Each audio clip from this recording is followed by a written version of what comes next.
వంశీ సార్కి, పత్రి సార్కి నాకు ఈ అవకాశం ఇచ్చిన రజనీ మేడంకి నా ప్రణామములు, నా కృతజ్ఞతలు. ఈ రోజు మనం భావనా శక్తి మరొక భావన అయిన కరుణ గురించి చెప్పుకుందాం మాస్టర్స్. భావనా శక్తి బుక్ రచించిన బి అరవింద్ రెడ్డి గారికి నా ఆత్మ ప్రణామములు, నా కృతజ్ఞతలు. నేను ఈ క్లాస్ చెప్పడానికి అవసరమైన జ్ఞానాన్ని అందిస్తున్న మాస్టర్స్ అందరికీ, నేను చెప్పినది వింటున్న మాస్టర్స్ అందరికీ కూడా ప్రతి ఒక్కరికి పేరు పేరున నా ఆత్మ ప్రణామములు, నా కృతజ్ఞతలు.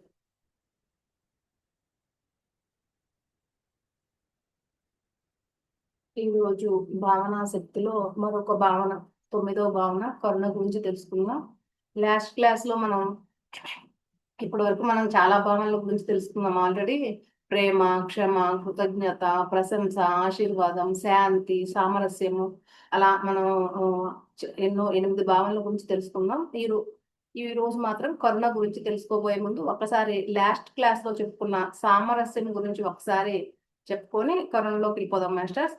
ఈ సామరస్యము అనేది అది కూడా ఒక సృష్టిలో అత్యద్భుతమైన భావన అని చెప్పారు. ఈ సృష్టిలో ఉన్న అన్ని నక్షత్ర మండలాలు, అన్ని గ్రహాలు, అన్ని జీవరాశులు అన్ని కూడా వాటి ఉనికిలోనే అవి సామరస్యంలోనే ఉన్నాయి అని చెప్పారనమాట. సామరస్యత అంటే అన్నింటిలోనూ మరి అంతట్లోనూ ఒకే స్థితిలో ఉండటం అనమాట సామరస్యము అంటే. ఎందుకు మన మనలో సామరస్యత అనేది లేకపోవడం మూలంగానే మనలోను, మన కుటుంబంలోను, ఇంకా సమాజంలోను, మరి ఈ భూమండలంలో కూడా ఈ మనలోను, మన కుటుంబంలోను, సమాజంలోను, ఈ భూమండలంలోను కూడా అశాంతికి, అరాచకాలకి, ఇంకా పోటీతత్వానికి, మోసాలకి మొదలగు అన్నిటికీ కారణం ఏంటంటే ఈ సామరస్యత అనేది లేకపోవటమే. సామరస్యత అంటే ఏంటో తెలియక ఇన్ని గొడవలు, ఇన్ని అరాచకాలు ఇవన్నీ జరుగుతూ ఉన్నాయి అని చెప్తున్నా అనమాట. ఇన్ని జరగటానికి, ఇవన్నీ ఉండటానికి, పోటీతత్వం, మోసాలు ఇవన్నీ ఉండటానికి కారణమే ఈ సామరస్యత అనేది ఏంటో తెలియకపోవటమే. ఇంకా సమానత్వము కూడా ఈ సామరస్యంలోనే నిమ్ముడీకృతమై ఉన్నదని, ఇంకా ఒక రకంగా చెప్పాలంటే సామరస్యత మరి సమానత్వము ఒకటే అని, ఈ రెండు ఒకే అంశానికి చెందిన వివిధ రూపాలు మాత్రమే అని చెప్పానమాట. మనం ఎప్పుడు కూడా సమాజంలో సమానత్వం కోసం వెతుకుతూ ఉంటాం అనమాట. ఎంతసేపు కూడా సమాజంలో ఉన్న అసమానతల్ని, అన్యాయాలని చూస్తూ ఉంటాము. కానీ నిజానికి అసలు ఈ సృష్టిలో అసమానతలు, అన్యాయాలు అనేవే లేవు.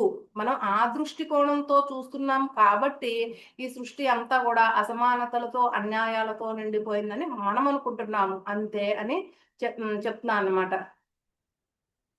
ఇంకా ఏమని చెప్తున్నా అంటే, అందుకనే మనము ఈ సృష్టిలో ఉన్న అసమానతలు, అన్యాయాలు అనుకుంటా ఆటి గురించి ఆ దృష్టికోణంలో చూస్తాం, ఆలోచించడం, దాన్ని పక్కన పెట్టేసేసి ఆ సృష్టి నియమాల్లో ఉన్న సమానత్వాన్ని, సామరస్యాన్ని చూడండి అని చెప్పారన్నమాట. ఇక్కడ సృష్టి నియమాల్లో సామరస్యము, సమానత్వమే ఉంది. మనం అనుకుంటున్నాం అంతే. నిజానికి సమాజంలో అసమానతలు గాని, అన్యాయాలు గాని అసలు లేనే లేవు. మనం ఆ దృష్టికోణంతో చూస్తున్నాం కాబట్టి అలా కనిపిస్తున్నాయి అంతే అని చెప్పారన్నమాట. అసలు మానవుడు ఎదుర్కొంటున్న ప్రధాన సమస్య ఏంటంటే సంబంధ బాంధవ్యాలతో సఖ్యత లేకపోవటమే అని చెప్తున్నాడు. మానవ జీవితం అంతా కూడా సంబంధ బాంధవ్యాల మయమని, సంబంధాలు మనతోనూ, అంటే నాతో నాకుండాలి, ఇంకా ఇతరులతో, ఇతర జంతువులతో, మొక్కలతో, వాతావరణంతోనూ, కాలంతోనూ, స్థలంతోనూ, జీవితంతోనూ, ఈ సృష్టితోనూ, అందరితోనూ, అన్నిటితోనూ సంబంధాన్ని కలిగి ఉన్నాడు మానవుడు అనేవాడు. మానవుడి జీవితమే సంబంధ బాంధవ్యాల మయము అని చెప్పా అన్నమాట. ఇంకేమని చెప్పా అంటే మానవ జీవితంలో 2 భాగాలు ఉంటాయని చెప్పారు. ఒకటేమో బహిర్గత జీవితం, ఇంకోటేమో అంతర్గత జీవితం అన్నమాట. లోపల అంతర్గత జీవితము ఉంటది అని చెప్పారు. ఇంకా బహిర్గత ఆహ్, ఆహ్, ఎంతసేపు మానవుడు ఏం చేస్తాడంటే బహిర్గత జీవితం గురించి ఆలోచిస్తూ ఉంటాడనమాట. ఈ బహిర్గత జీవితంలోనే ఏదైనా సమస్య వచ్చిందనుకో, బహిర్గత జీవితంలోనే ఆ సమస్య యొక్క పరిష్కారం వెతుకుతాడు, వేసారిపోతాడు. కానీ అసలు అక్కడ ఆ సమస్యకు బహిర్గత జీవితంలో ఆ సమస్యకు పరిష్కారం అనేదే దొరకదు. అంతర్గత ప్రపంచం ఒకటి ఉన్నది అనే స్పృహే ఉండట్లేదనమాట మానవుడికి. కానీ బహిర్గత జీవితము అనేది ఎఫెక్ట్ అయితే దానికి కాజులు ఏంటంటే అంతర్గత జీవితమే అని చెప్తున్నారు. అంతర్గత జీవితం ఎలాగుంటుందో మన బహిర్గత జీవితం కూడా అలాగే ఉంటది అని చెప్పా అనమాట. అంతర్గత జీవితం అంటే ఏంటంటే మన ఆలోచనలు, నమ్మకాలు, ఊహలు ఇవన్నమాట. బహిర్గత జీవితం మన అంతర్గత జీవితంలో ఉన్న ఆలోచనలు, నమ్మకాలు, ఊహలు ఎలా ఉన్నాయో మనం బహిర్గత జీవితంలోని మాటలు, చేష్టలు అలాగే ఉంటాయని, మన ఈ ఆలోచనలు, నమ్మకాలు, ఊహలు, మాటలు, చేష్టలు ఎలా ఉంటాయో మన జీవితం కూడా అలాగే ఉంటుంది అని చెప్పారు. అందుకనే ఆధ్యాత్మికవేత్తలందరూ ఏమని చెప్పారంటే, మీ వాస్తవానికి మీరే సృష్టికర్తలు అని అందరూ కూడా చెప్పారన్నమాట. ఇంకా ఏమని చెప్పారంటే,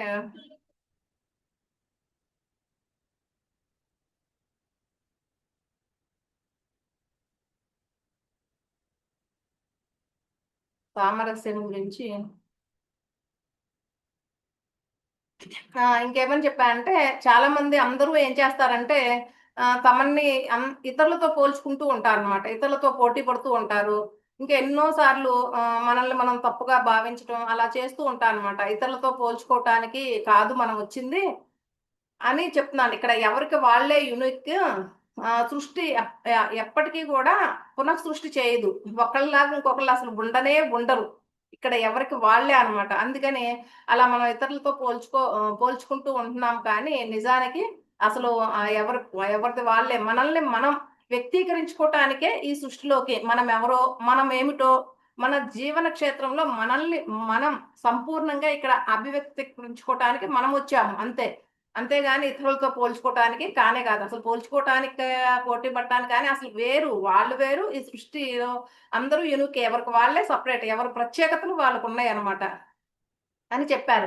అసలు ఈ భూమండలమే ఒక అద్భుతమైన పాఠశాల అని చెప్పారు. ఇంకా జీవితం అంటేనే నేర్పించే పాఠము.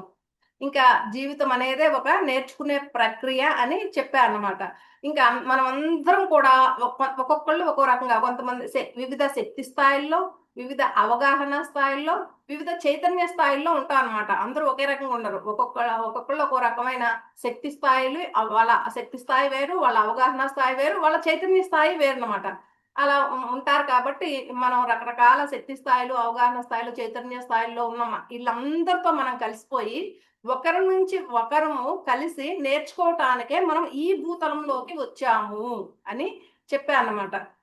ఆ విషయం గనక ఎప్పుడు మనకి ఎరుకులో ఉంచుకుంటే గనక మనం ఒకరి నుంచి ఒకరితో కలిసి నేర్చుకోవడానికి వచ్చామన్న విషయం ఎరుకులో ఉంచుకుంటే కనుక మనం ఎప్పుడు కూడా చిన్న చిన్న మనస్పర్ధలు గాని, కక్షలు గాని, కార్పణ్యాలు గాని, పగ ప్రతీకారాలు గాని ఉండనే ఉండవు అని చెప్పారు. ఇంకేమని చెప్పారంటే ఈ భూమండలం మీద 3 రకాల జీవజాలాలు ఉన్నాయని చెప్పారు. అవేంటంటే ఖనిజ సామ్రాజ్యము, వృక్ష సామ్రాజ్యము, జంతు సామ్రాజ్యం అన్నమాట. ఈ మూడిట్లో ఖనిజ సామ్రాజ్యం, వృక్ష సామ్రాజ్యం, జంతు సామ్రాజ్యం ఈ మూడిట్లో కూడా చైతన్య శక్తి ఉందని, వీటన్నిటితో కలిసి మానవుడు కూడా జీవించాలి. జంతు సామ్రాజ్యంలో ఒక భాగమే మనిషి గూడా. కానీ వీటన్నిటితో కలిసిమెలిసి జీవించాలన్నమాట.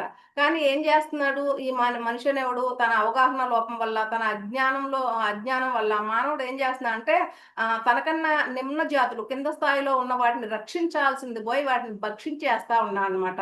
మరి ఇలాగ మానవుడు ప్రవర్తిస్తే ఇలాంటి ప్రవర్తన ప్రకృతి మనం పంపిస్తున్నాం. వాటిని రక్షించాల్సింది పోయి వాటిని భక్షిస్తూ ఉన్నాము. ప్రకృతికి మనకు అరాచకము, హింస ఇలా మనం పంపిస్తున్నాం ప్రకృతిలోకి, యూనివర్స్‌లోకి. అలాంటప్పుడు ఏమవుద్ది మన జీవితాల్లో కూడా అదే అరాచకము, హింసను మన జీవితంలో కూడా తెచ్చుకుంటున్నాం. ఇదే గదా ప్రకృతి నియమము. నువ్వేమిస్తే అదే తిరిగి ఎన్నో రెట్లే తిరిగి వస్తది అని కూడా చెప్పారు గదా!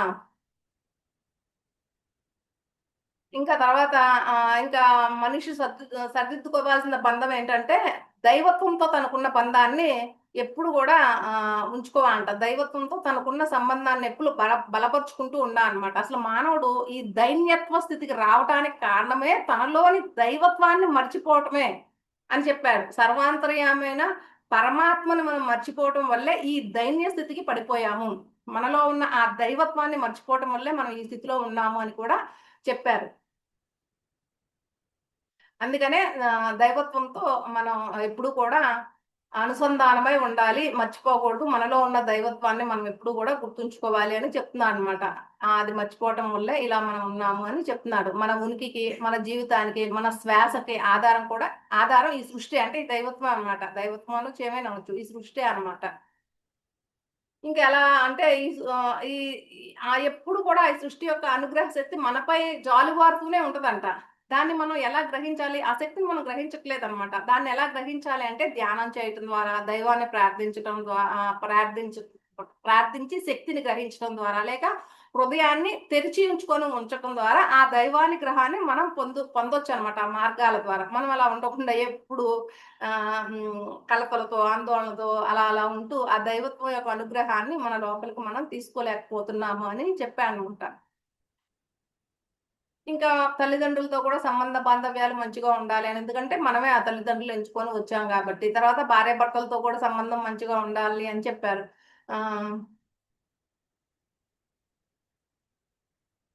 ఇంకేమని చెప్పా అంటే లాస్ట్ అండ్ ఫైనల్, ఆత్మ ఎల్లప్పుడూ కోరుకునేది స్వేచ్ఛే. ఎవరి ఆత్మ అయినా సరే, ఆత్మ అనేది ఎప్పుడు స్వేచ్ఛే కోరుకునుద్దంట.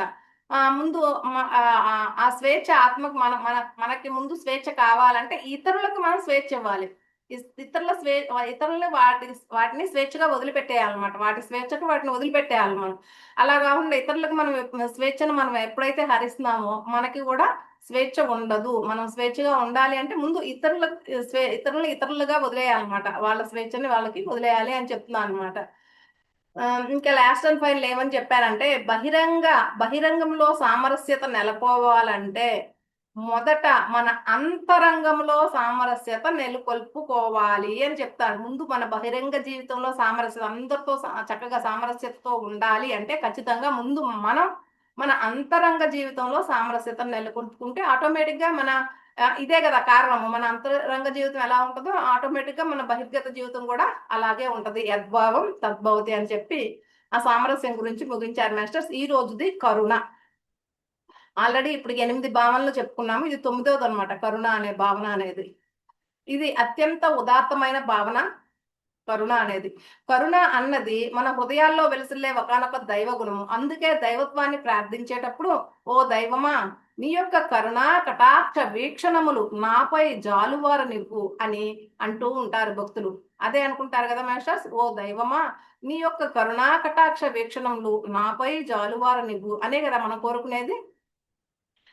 అందుకే దైవత్వాన్ని ప్రార్థించేటప్పుడు కూడా అలాగే అనుకుంటాం అనమాట. కరుణ అన్నది మన హృదయాల్లో విలసిల్లే ఒకానొక దైవ గుణము. కానీ ఈనాడు మన హృదయాల్లో కరుణతో ఉండాల్సింది పోయి కాఠిన్యంతో నిండిపోయాయంట. మానవ హృదయాలు ఈ కాఠిన్య స్థితి నుంచి కరుణ వైపు మారి తీరితే గాని ప్రపంచంలో చాలా సమస్యలు పరిష్కారం కావు అని చెప్తున్నాడు. ఇన్ని సమస్యలకు కారణము ఈ మనిషిలో కాఠిన్యం. అసలు మనిషి హృదయం కరుణతో ఉండాలి, కానీ మనిషి హృదయం ఎలా అయిపోయిందంట, కాఠిన్య స్థితికి వెళ్ళిపోయిందంట. ఎప్పుడైతే మనిషి హృదయం కాఠిన్య స్థితిని కరుణ వైపుకి మారిందో అప్పుడు ప్రపంచంలో ఉన్న సమస్యలన్నీ కూడా పరిష్కారం అయిపోతాయి అంట. మరి కరుణ అంటే ఏమిటి? మనకన్నా నిమ్న స్థాయిలో ఉన్న వారి పట్ల మనం చూపే ఆదరణే కరుణ. నిమ్న స్థాయి అంటే మనకంటే తక్కువ స్థాయి అనమాట. అది ఏవైనా ఇప్పుడు మనం అది మనుషులైనా కావచ్చు, జంతువులైనా కావచ్చు, అన్ని మనకంటే తక్కువ స్థాయి. మనకంటే ఎవరైనా సరే తక్కువ స్థాయిలో ఉంటే కనుక వారి పట్ల మనం చూపే ఆదరణే కరుణ అని చెప్పారు. శారీరక స్థితిలో గాని, మానసిక స్థితిలో గాని, ఆత్మస్థితిలో గాని, జ్ఞానపు స్థాయిలో గాని మనకన్నా తక్కువ స్థాయిలో ఉన్న వారిని ఆదరించి వారిని వారే ఉన్నత స్థితి నుంచి ఇంకా ఉన్నత స్థితికి ఉద్ధరించుకోవడానికి మనమిచ్చే చేయూతే కరుణ. అది మాస్టర్స్ గారు. శారీరక స్థితిలో కూడా మనకంటే తక్కువ స్థాయిలో ఉంటారు. మనం స్ట్రాంగ్ గా ఉంటాం, శారీరకంగా బలహీనంగా ఉండొచ్చు, అనారోగ్యం అలా ఏమన్నా ఉండొచ్చు. ఇంకా మానసిక స్థితిలో డిప్రెషన్ లో అలా ఉండొచ్చు వాళ్ళకి. కానీ శారీరకంగా కానీ శారీరక స్థితిలో తక్కువగా ఉన్న వాళ్ళకి శారీరకంగా కానీ, లేకపోతే మానసిక స్థితిలో తక్కువగా మనకంటే తక్కువ స్థాయిలో ఉన్న వాళ్ళకి మానసికంగా కానీ, ఆత్మస్థితిలో ఆత్మస్థితి కూడా ఉంటుంది కదా కొంతమందికి. ఆత్మ ఒక్కొక్కళ్ళది బాల్యాత్మ, యవనాత్మ, ప్రౌఢాత్మ, వృద్ధాత్మ అని ఆత్మస్థితులు కూడా ఉంటాయి కదా. ఆ ఆత్మస్థితిలో కూడా మనకంటే తక్కువగా ఉన్న వారికి కానీ, లేదా జ్ఞానం, ఒక్కొక్కరికి జ్ఞానం చాలా ఎక్కువ ఉంటుంది కదా, కొంతమందికి జ్ఞానం తక్కువ ఉంటుంది, అమాయకంగా ఉంటారు. అలా జ్ఞాన స్థాయిలో కానీ, శారీరక స్థితిలో కానీ, మానసిక స్థితిలో కానీ, ఆత్మస్థితిలో కానీ, జ్ఞానపు స్థాయిలో కానీ మనకన్నా తక్కువ స్థాయిలో ఉన్న వారిని ఆదరించి వారిని వారే ఉన్నత స్థితి నుంచి ఇంకా ఉన్నత స్థితికి ఉద్ధరించుకోవడానికి మనమిచ్చే చేయూతే కరుణ. మనం చేయూతనిస్తాం మాస్టర్స్, అంతే. అంతేగాని మనం వాళ్ళ పనులు చేసేయటం కాదు. వాళ్ళని వాళ్ళు ఉద్ధరించుకోవటానికి అవసరమైన చేయూత మనం ఇస్తాము. దాన్నే కరుణ అని అంటాం అనమాట. శారీరక స్థాయిలో చెప్పుకుందాం. ఫస్ట్ శారీరక స్థాయిలో పురుషుల కన్నా కాస్త తక్కువ స్థాయిలో పిల్లలు, స్త్రీలు ఉంటారు. వారు శారీరకంగా కాస్త బలహీనంగా ఉన్నారని వారిని తక్కువగా చూడటం కరుణ కాదు. ఎక్కువ పర్సెంట్ శారీరక స్థాయిలో చూసుకుంటే గనక పురుషుల కన్నా కూడా స్త్రీలు, పిల్లలు కొద్దిగా శారీరకంగా బలహీనంగానే ఉంటారు. అలా ఉన్నారు కదా అని చెప్పి వాళ్ళని తక్కువగా చూడటం అనేది కరుణ కాదనమాట. కాస్తో కూస్తో తెలివి ఉండి మన జీవితంలో ఒక మంచి స్థాయిలో ఉండి జీవితంలో మనకన్నా వెనకబడి ఉన్న వారిని కించపరచటం, చులకనగా చూడటం కరుణ కాదు. ఇంకా మనం కొంచెం ఒక మంచి స్థాయిలో ఉండి కొంతమంది వెనకబడి ఉంటారు కదా! వాళ్ళని కించపరచటం, వాళ్ళని చులకనగా చూస్తారు కదా! ఆఫ్టర్ ఆల్ వీళ్ళెంత వీళ్ళ బతుకంత అని. అలా వాళ్ళని కించపరచటం, వాళ్ళని అవమానించటం, వాళ్ళని చులకనగా చూడటం అలాంటియన్నీ కూడా కరుణ కాదు.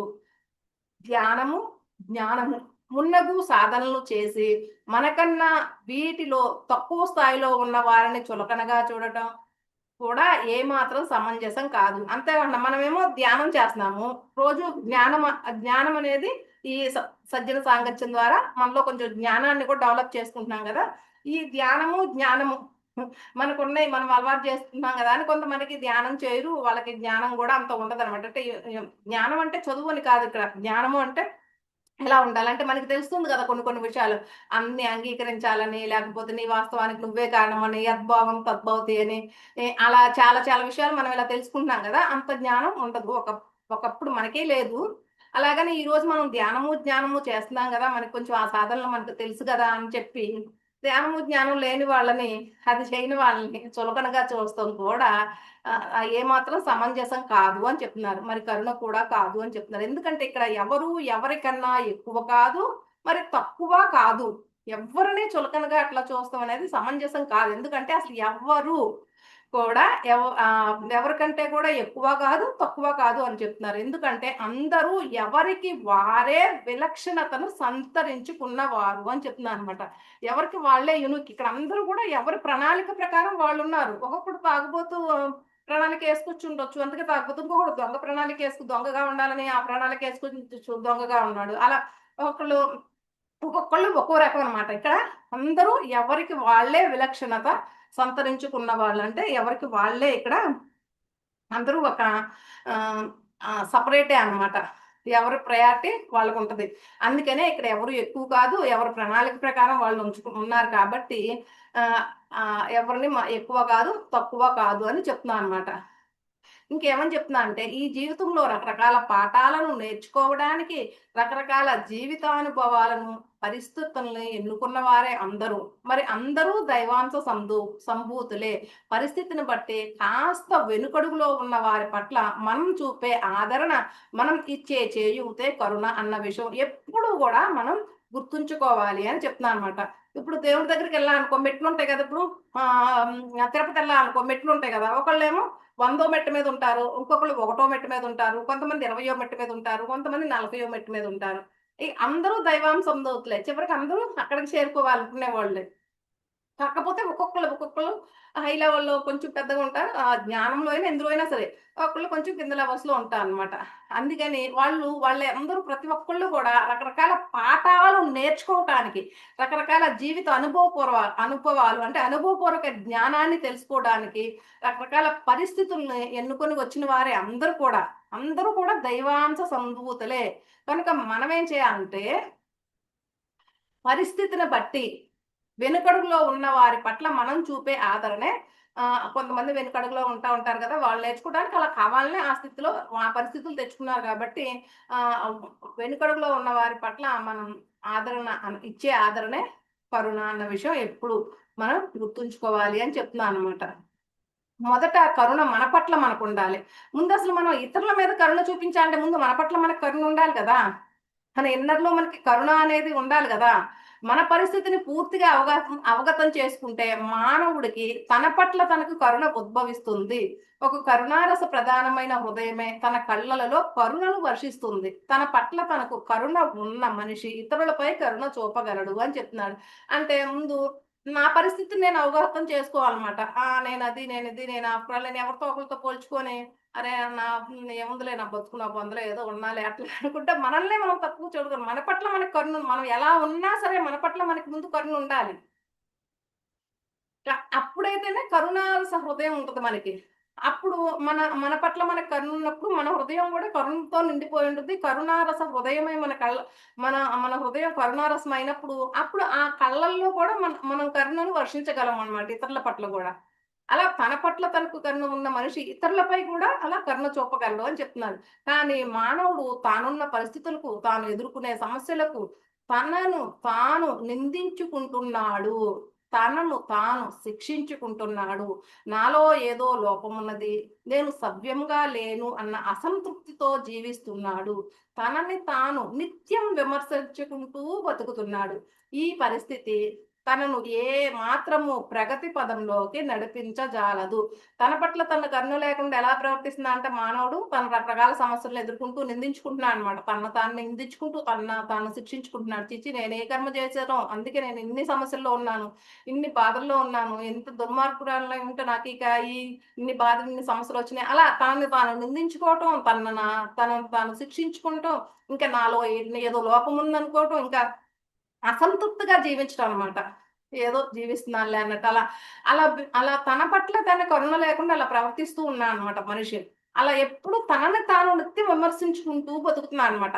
అలా తనను తాను విమర్శించుకుంటూ ఉన్నంత కాలం కూడా మానవుడు అసలు ప్రగతి పదంలోనికే నడిపించగలడు. అంటే తన ఎదుగుదల అనేది తనను తను నిందించుకునేవాడు ఎప్పటికీ ప్రగతి పదంలో ముందుకు వెళ్ళలేడు అని చెప్తున్నాడు. మొదట మానవుడు తానున్న పరిస్థితి ఉన్నదున్నట్లుగా అంగీకరించి తన దుఃఖాన్ని తాను అనుభవించాలి. మనిషి తనకున్న దుఃఖాన్ని అంగీకరించి అనుభవిస్తే దుఃఖమే లేదు.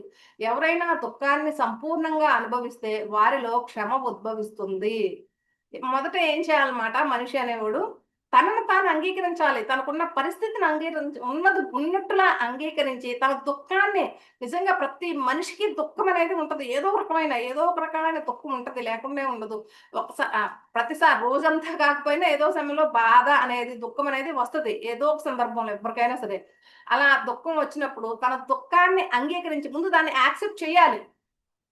దాన్ని అంగీకరించి ముందు యాక్సెప్ట్ చేసి ఆ దుఃఖాన్ని అనుభవించడం మొదలుపెట్టామనుకో అసలు దుఃఖమే లేదంట. ఎవరైనా ఒక వాళ్ళ దుఃఖాన్ని వాళ్ళు సంపూర్ణంగా అనుభవిస్తే వాళ్ళలో క్షమ కూడా ఉద్భవిస్తుందంట. ముందు మనకు ఒక బాధ వచ్చింది మాస్టర్స్. ఎలా అంటే మనం ఒకళ్ళది చెప్తాను. అది వాళ్ళకి ఫస్టు దేవుడి దయ వల్ల అంతా కలిసొచ్చింది. చక్కగా ఒక కారు కొనుక్కున్నారు, ఇల్లు కొనుక్కున్నారు, బంగారం కూడా చాలానే కొనుక్కున్నారు. ఈలోపు ఏమైందంటే కొన్ని కారణాల వల్ల, కొన్ని రాజకీయ కారణాల వల్ల కానీ, ఏదైనా కానీ మొత్తం అప్పుల పాలైతే అయిపోయారు.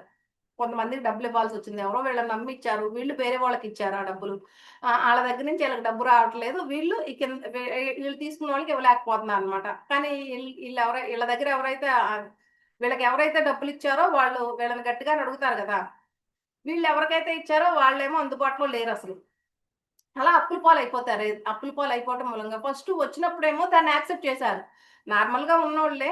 ఏదో వ్యాపారంలో కలిసొచ్చింది. కలిసి రాంగానే చక్కగా కారు, ఇల్లు, బంగారం అంతా కొనుక్కున్నారు. ఈలోపు అప్పుల పాలైపోగానే దాన్ని యాక్సెప్ట్ చేయలేకపోతున్నారు. ఇప్పుడు మనకి మంచి జరిగితే దాన్ని మనం యాక్సెప్ట్ చేస్తున్నాం. అది కూడా దైవానుగ్రహమే గదా! ఇది కూడా దైవానుగ్రహమే దుఃఖం గూడా. ఎందుకంటే అది దీని నుంచి మనం అనుభవపూర్వక జ్ఞానం నేర్చుకోవాలని. ఎప్పుడో ఎవరినో ఆర్థికంగా చాలా బాధ పెట్టుంటారు. దాన్ని ఈ ఆర్థికంగా చక్కగా ఉన్నత స్థితికి ఎళ్లి, తర్వాత ఆర్థికంగా బాధపడితే ఎలా ఉంటది అన్న విషయం వాళ్ళకి తెలియటం కోసం అలా తెచ్చుకున్నారు. వాళ్ళ ప్రణాళిక అదే. కానీ దాన్ని యాక్సెప్ట్ చేశారు గానీ, చక్కగా అంతా కలిసొచ్చినప్పుడు అన్నీ కొనుక్కున్నప్పుడు దీన్ని యాక్సెప్ట్ చేయలేకపోతున్నారు ఈ దుఃఖాన్ని. కానీ ఖచ్చితంగా మరి దాన్ని యాక్సెప్ట్ చేసినప్పుడు దీన్ని కూడా యాక్సెప్ట్ చేయాల్సిందే. ఎందుకంటే ఇది మనం తెచ్చుకున్న ప్రణాళికే. అప్పుడు దాన్ని ముందు యాక్సెప్ట్ చెయ్యాలి. దాన్ని ముందు అంగీకరించాలి. అంగీకరించి ఆ దుఃఖాన్ని అనుభవిస్తేనే కదా! అనుభవిస్తూ ఆ దుఃఖం అప్పుడు దుఃఖమే ఉండదు దుఃఖాన్ని అనుభవిస్తుంటే. ఎందుకంటే ఎంతసేపు అయ్యో! అప్పుల పాలైపోయాం. ఎలా బయటపడాలి? ఇదెలా? అదెలా? అంటే అంతసేపు దుఃఖం ఎక్కువే అవుద్ది. ఎప్పుడైతే దాన్ని ముందు యాక్సెప్ట్ చేసేసామనుకో సరే. కానీ ఏదైతే జరుగుద్ది అప్పుడు మనకి హ్యాపీగా కలిసొచ్చినప్పుడు ఉన్నాం గదా! దాన్ని యాక్సెప్ట్ చేసి ఇప్పుడు కూడా అలాగే ఉందాం. మన ప్రయత్నం మనం చేద్దాం. ఆయనే చూసుకుంటాడులే అన్నట్టు ముందు ఆ దుఃఖాన్ని యాక్సెప్ట్ చేసేసామనుకో అసలు దుఃఖమే ఉండదంట. సరే మనం యాక్సెప్ట్ చేద్దాం అని యాక్సెప్ట్ చేసేస్తే ముందు అసలు దుఃఖమే ఉండదంట. అంతేకాకుండా ఎవరైనా దుఃఖాన్ని కనుక సంపూర్ణంగా అనుభవించారనుకోండి, వాళ్ళల్లో క్షమ కూడా ఉద్భవిస్తుందంట మాస్టర్స్. ఎందుకంటే క్షమ అనేది కూడా ఉద్భవిస్తూ ఉంటది. ఎందుకంటే అప్పుడు మనం ఇప్పుడు దుఃఖాన్ని యాక్సెప్ట్ చేస్తాం. ఆర్థికంగా సమస్య ఎలా ఆర్థికంగా బాధ అనేది ఆర్థికంగా మనకి లేకపోతే మనం ఎంత బాధపడతామన్న విషయం మనకి అనుభవపూర్వక జ్ఞానం వచ్చేస్తది. అసలు దాన్ని యాక్సెప్ట్ చేయకపోతే అనుభవపూర్వక జ్ఞానం నీకు రాదు. ఎంతసేపు ఏడుస్తాను కూర్చుంటే అనుభవపూర్వక జ్ఞానం అనేది నీకు రాదు కదా! ఆర్థికంగా లేకపోతే ఇంకోటి ఏదైనా గాని. అనుభవపూర్వకంగా తను ఆ జ్ఞానాన్ని తీసుకుంటాడు అప్పుడు యాక్సెప్ట్ చేసినప్పుడు. అప్పుడు ఏమవుద్దంటే, అరే పాపం నిజమే గదా! ఆ రోజు నాకీ దుఃఖం వచ్చినప్పుడు నేను ఎంత బాధపడ్డా, ఇప్పుడు ఇతను కూడా ఎంత బాధపడుతున్నాడో కదా! అరే ఏదో వస్తది. అని చెప్పి మనం దాన్ని యాక్సెప్ట్ చేసామనుకోండి, మనలో క్షమ అనేది ఉద్భవిస్తదంట మాస్టర్స్ ఆటోమేటిక్‌గా. ఇతరులను చూసినప్పుడు, ఇతరుల మీద బాధపడుతుంటే మనకు అర్థమవుద్దనమాట. గుర్తొస్తది మనకి. ఓహ్! నిజమే గదా! అని వాళ్ళని కూడా ఒకవేళ నిజంగానే బాధపడుతున్నా, ఏదన్నా చేస్తున్నా వాళ్ళు మనల్ని ఏమన్నా బాధించినా ఏదోలే పాపం దుఃఖంలో ఉండి అలా మాటలు అన్నారులే అన్నది వస్తది. మనకి వాళ్ళ మీద క్షమ కూడా కలుగుద్దంట. ఎవరి మీద అంత త్వరగా కోపం రాదంట మనకి. క్షమ అనేది వస్తదంట మాస్టర్స్. దుఃఖాన్ని మనం యాక్సెప్ట్ చేస్తే గనక, అనుభవపూర్వక జ్ఞానాన్ని తెలుసుకుంటే గనక.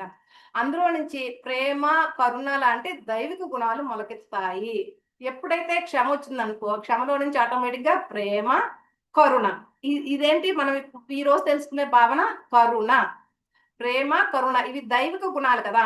ఈ క్షమ కూడా దైవిక గుణమే. ఈ ప్రేమ, కరుణ లాంటి దైవిక గుణాలు కూడా మొదలవుతాయి, మొలకెత్తుతాయంట మాస్టర్స్. ఎప్పుడైతే మనం దుఃఖాన్ని యాక్సెప్ట్ చేసి, దాన్ని అనుభవించడానికి సిద్ధమైపోతాయి.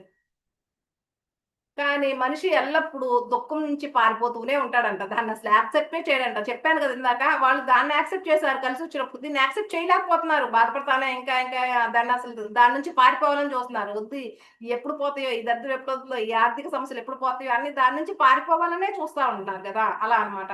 అంటే దాన్ని యాక్సెప్ట్ చేయలేకపోతున్నారు. పారిపోవాలనే చూస్తూ ఉన్నారన్నమాట. దుఃఖం నుంచి పారిపోవడానికి ఎన్నో సాకులు వెతుకుతూ ఉంటారు. తన పట్ల తానే జాలి పడుతూ ఉంటాడు. నా బతుకేంటో ఇలా అయిపోయిందని తన పట్ల తానే జాలి పడుతూ ఉంటాడంట.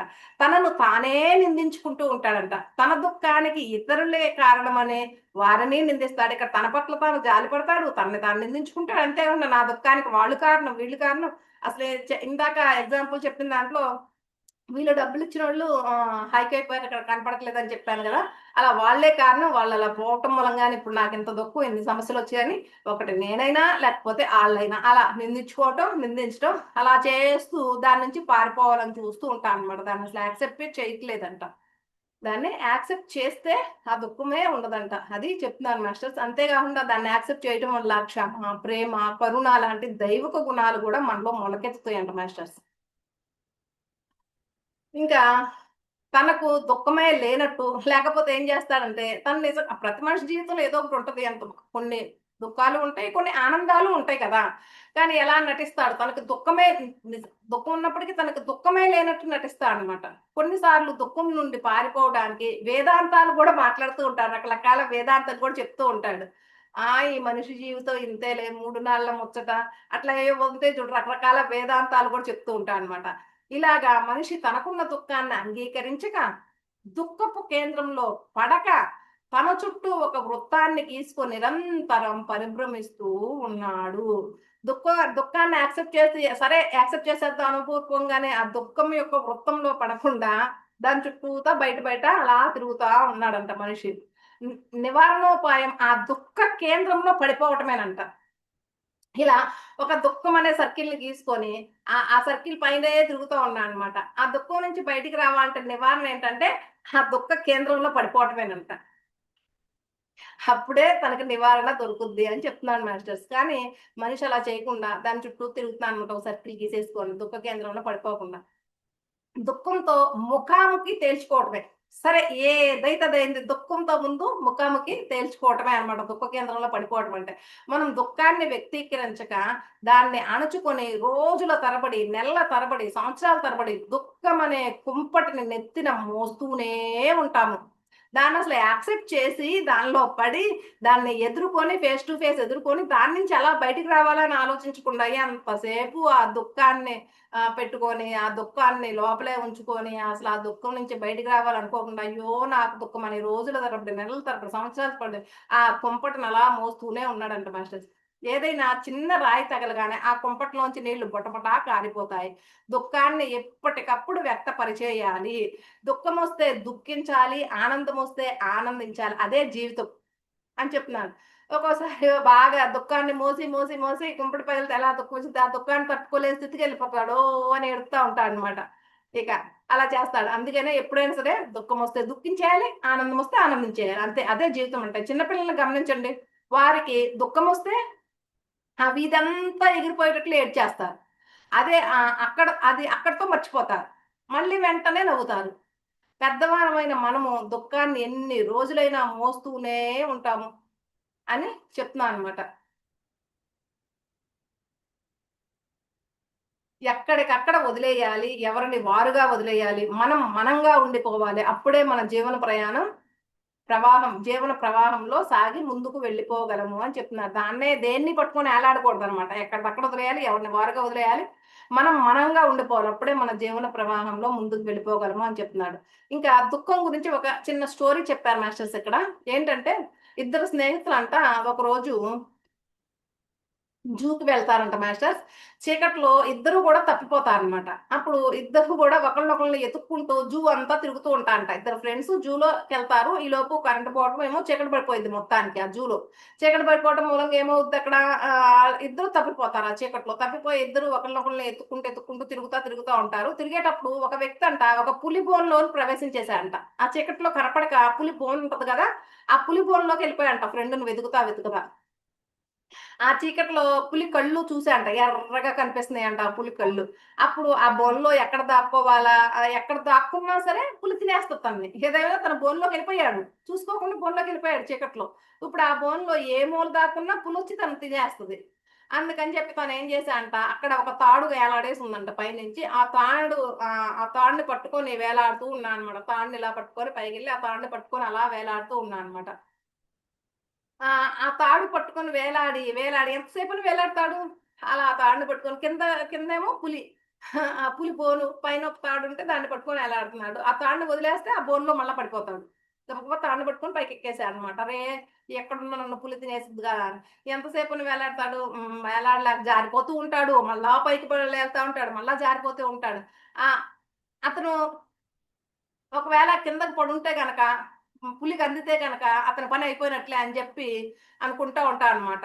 పులి మాత్రం అతను ఎప్పుడు కిందకి పడతాడా? తిందామా అని ఎదురు చూస్తూ ఉంటదనమాట. అతడు కిందకి దూకితే పులికి బలైపోతాడు. అలాగని ఆ తాడుని పట్టుకొని ఇక ఎంతసేపు వేలాడలేడు గూడా. ఎంతసేపని వేలాడతాడు? చేతులు అవి రక్తం అయి కారిపోతా ఉంటాయి. పట్టుకోలేడు గదా! ఎంతసేపని వేలాడతాడు? ముందు నెయ్యి, వెనక గొయ్యి. అలా తయారైందనమాట అతని పరిస్థితి. అలాగే ఇంకొంతసేపు వేలాడాననమాట. అతని చేతుల్లో నుంచి కూడా రక్తం వచ్చేస్తా ఉంది. ఇంకేం చేయాలో అర్థం గావట్లా. అతను ఆలోచించాడనమాట. కిందకి దిగితే పులి తినేస్తది గదా! ఇలాగే వేలాడి ఇలాగే వేలాడే సహనం గాని, శక్తి గాని అతనికింక లేనే లేవు. ఇక ఈ సమస్యకి పరిష్కారం ఏమిటి అని ఆలోచించాడనమాట. ఆలోచించి ఇక చివరికి ఏమనుకున్నా అంట, అతను ఒక నిర్ణయానికొచ్చేసాడనమాట. పులి చేతిలో చావడమే కదా సమస్య. ఇక ఎటూ చావ ఇక్కడ ఎటూ చావక మిగలం కావున ఇక ఏం చేశాడు, నా తలని డైరెక్ట్‌గా నేనే పోయి పులి నోట్లో పెడతానని నిర్ణయానికొచ్చేసాడు. సర్లే ఎప్పటికైనా చావాల్సిందే గదా! ఈ సమస్య అనేదేంటి? ఎంతసేపని నేను ఇలా వేలాడుతూ ఉండగలను? నాకున్న సమస్య ఏంటి? కింద పడితే పులి నోట్లో చావటమే. పులి చేతిలో చావటమే. సరే నేను ఎప్పటికైనా చావాల్సిందే గదా! అయితేలే అని చెప్పి డైరెక్ట్‌గా నోట్లో తలబెట్టేద్దాం, కిందకి దూకేద్దాం. ఎంతసేపని నేను వేలాడను అని చెప్పి డైరెక్ట్‌గా అందులోకి కిందకి వదిలేద్దాం ఇక తాడుననే నిర్ణయానికి వచ్చేసాడంట. అలాగే మనం కూడా దుఃఖాన్నించి మనం పారిపోకుండా ఏకంగా దుఃఖాన్నే కౌగిలించుకోవాలంట మాస్టర్స్. అప్పుడు దుఃఖము దుఃఖమే కాదు. ఎప్పుడైతే దుఃఖాన్ని కూడా మనం కౌగిలించుకున్నామో అప్పుడు దుఃఖము దుఃఖము దుఃఖమే కాదు, అది ఎంతసేపు అయినా దుఃఖం లాగానే ఉంటుంది. తను పోతే పోతాడు, ఏంటంటే ఎప్పటికైనా పోవాల్సిందే కదా, ఏం జరగాలి అది జరుగుద్ది అని చెప్పి దాన్ని వదిలిపడేశాడు, కిందకు దూకేశాడు. అలాగే మనం కూడా దుఃఖాన్ని కౌగలించుకుంటే దుఃఖం అనేది అసలు దుఃఖమే కాదని చెప్తున్నాడు. మన దుఃఖాన్ని అర్థం చేసుకొని అనుభవించకపోతే ఇతరుల దుఃఖాన్ని మనం అర్థం చేసుకోలేము. మన దుఃఖాన్ని మనం అర్థం చేసుకొని వాటిని అనుభవించలేదనుకో, ఇతరుల దుఃఖం కూడా మనకు అర్థం కాదు, వాళ్ళ దుఃఖాన్ని కూడా మనం అర్థం చేసుకోలేము. దుఃఖాన్ని అనుభవిస్తానే మనకు అర్థమవుతుంది, ఆ బాధ అనేది ఎలా ఉంటుందో, ఆ దుఃఖం అనేది మనం ఎలా ఉంటుందో అది అర్థమవుతుంది. కాబట్టి మనం ఇతరుల దుఃఖాన్ని కూడా మనం అప్పుడే అర్థం చేసుకోగలమంట. మన దుఃఖాన్ని మనం అనుభవిస్తే మన పట్ల మనకి కరుణ ఉద్భవిస్తుంది. ఇతరుల దుఃఖాన్ని అవగతం చేసుకుంటే ఇతరుల పట్ల కరుణ ఉద్భవిస్తుందంట మాస్టర్స్. ఎప్పుడైతే మన దుఃఖాన్ని మనం అర్థం చేసుకొని అనుభవిస్తామో అప్పుడు మన పట్ల మనకి కరుణ వస్తుంది. లేకపోతే అప్పటి వరకు మన పట్ల మనకి కరుణ రాదు. ఏంటో ఈ కష్టాలు, ఏంటో ఈ దుఃఖం, ఎప్పుడు ఏడిపోయినా బతుకేంటో ఇలా ఉంది, అలా ఉంది, అలాగే మాట్లాడుతూ ఉంటే ఇంకెప్పుడు మన పట్ల మనకి కరుణ వచ్చేది? ఎప్పుడైతే ఆ దుఃఖాన్ని మనం యాక్సెప్ట్ చేసి ఆ దుఃఖాన్ని మనం అనుభవిస్తూ దాని నుంచి ఎలా బయటపడాలా అని ఆలోచించినప్పుడు ఆటోమేటిక్ గా మన పట్ల మనకి కరుణ ఉద్భవిస్తుందంట. అప్పుడు ఇతరుల దుఃఖం కూడా మనకు అర్థమవుతుందంట. అప్పుడు ఇతరుల పట్ల కూడా కరుణ ఉద్భవిస్తుందంట. ఇతరులను మనం అర్థం చేసుకోవాలంటే ఇతరుల హృదయాల్లోకి దూరాలి, అప్పుడే వారు అర్థం అవుతారు. మనమంతా జీవితానుభవాలతో వివిధ దృక్పథాల్లో వివిధ దృక్కోణాల్లో జీవితాన్ని దర్శిస్తున్నాము. మనమే కరెక్ట్ అనుకుంటే పొరపాటే, వాళ్ళే కరెక్ట్ అనుకున్నా కూడా పొరపాటే. వారి జీవితానుభవాల క్రమంలో వారు ప్రవర్తిస్తారు, మన జీవితానుభవాల క్రమం నుంచి మనం ప్రవర్తిస్తూ ఉంటాము అని చెప్తున్నా అనమాట. ఇంకా మనం ఇతరులని అర్థం చేసుకుంటే ఆ హృదయాల్లో దూరాలన్నమాట. అప్పుడే వారు మనకు అర్థమవుతారు. అంటే ఇప్పుడు ఇది ఏది రైట్ ఏది రాంగ్ అని చెప్పడానికి లేదు. నాది ఒక రకమైన జీవితానుభవం, వాళ్ళది మన జీవితానుభవాల ప్రకారం, మన దృక్కోణం ప్రకారం, మన దృక్పథం ప్రకారం మన జీవితాలని మనం ఇతరుల జీవితాలను కానీ మన జీవితాలను కానీ మనం చూస్తూ ఉంటాము, మన దృష్టికోణం ప్రకారం, మన అనుభవాల ప్రకారం. అలాగే అప్పుడు మనం కరెక్టే, ఇతరుల ప్రకారం కూడా ఇతరులు అలాగే చూస్తారన్న విషయం అర్థం చేసుకోవాలన్నమాట. ఎవరి జీవితానుభవాల ప్రకారం ఎవరి దృక్కోణంలో వాళ్ళు చూస్తూ ఉంటారు, పరిస్థితులను ఒక్కొక్కరు ఒక్కో రకంగా అర్థం చేసుకుంటారు. ఒకే పరిస్థితిని ఒక్కొక్కరు ఒక్కో రకంగా అర్థం చేసుకుంటారు.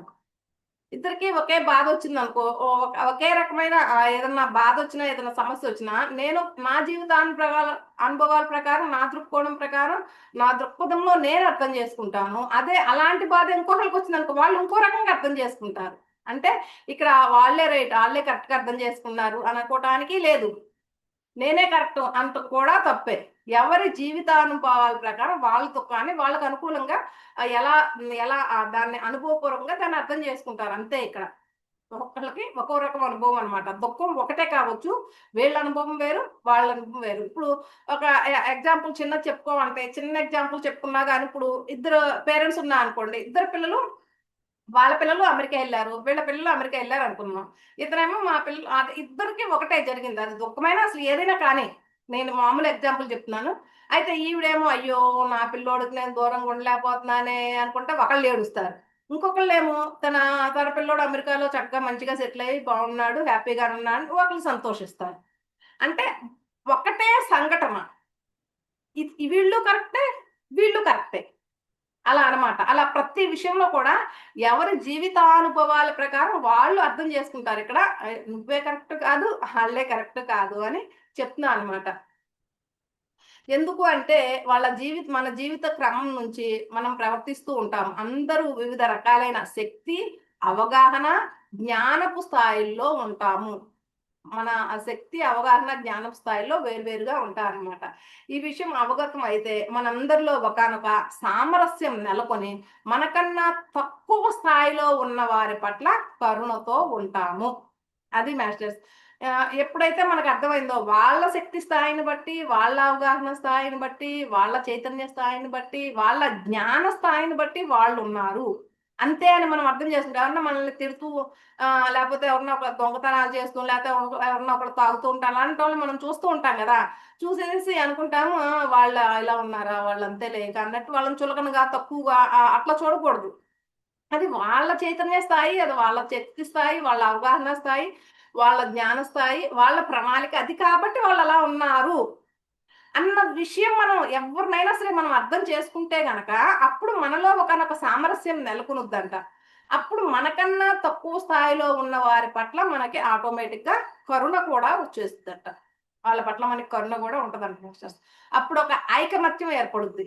వాళ్ళు వేరు, నేను వేరు, ఆళ్ళు ఆఫ్టర్ ఆల్ ఆళ్ళెంత, నేనేదో గ్రేట్ అనుకునే అలాంటిది ఉండదు. ఇక్కడ అందరూ ఎవరి శక్తి స్థాయిని బట్టి, ఎవరి అవగాహన స్థాయిని బట్టి, ఎవరు జ్ఞాన స్థాయిని బట్టి వాళ్ళున్నారు, ఎవరు చైతన్య స్థాయిని బట్టి వాళ్ళున్నారన్న విషయం అర్థమైనప్పుడు, ఎవరు ప్రణాళిక ప్రకారం వాళ్ళున్నారు అన్న ఎప్పుడైతే అర్థమైందో అప్పుడు వాళ్ళ పట్ల మనకి కరుణ ఉంటుంది. అప్పుడు అందరి పట్ల మనం ఐకమత్యంతో ఉంటాం. అందరితోనూ మనం సామరస్యంతోనే ఉంటాము. అందరి పట్ల మనకి కరుణ కూడా ఉద్భవిస్తుంది అని చెప్తున్నారు. అందరూ కలిసిమెలిసి ఆనందిస్తాము. ఇది అవగాహన కాకపోతే అందరూ కలిసిమెలిసే ఉంటాము, కానీ దుఃఖిస్తాము. ఇది అర్థం కాలేదు అంటే, ఎవరి స్థాయిని బట్టి వాళ్ళు ఉన్నారన్న విషయం అర్థం కాలేదు అంటే, అందరూ ఉండటానికి కలిసిమెలిసి ఉంటాం. కానీ వాడంటే నాకు పడదు, నేనంటే దీనికి పడదు. ఆళ్ళ ఒకళ్ళంటే ఒకళ్ళకి పడదు. కానీ అందరూ కలిసిమెలిసే ఉంటాము. కానీ దుఃఖిస్తూ ఉంటాం అని చెప్తున్నాననమాట. మన తోటి జీవజాలాలను కూడా మనం అవగతం చేసుకోవాలి. ఎందుకంటే అవగాహన చేసుకోవటంలోంచి కరుణ జనిస్తుంది. ఖనిజ, వృక్ష, జంతుజాలాలు కూడా చైతన్య పదార్థాలేనని, మానవులులాగే అవి దైవత్వమేనని అవగాహన చేసుకుంటే వాటిని హింసించటం మాని మానవుడు వాటి పట్ల కరుణతో ఉంటాడు అని చెప్తున్నాడు.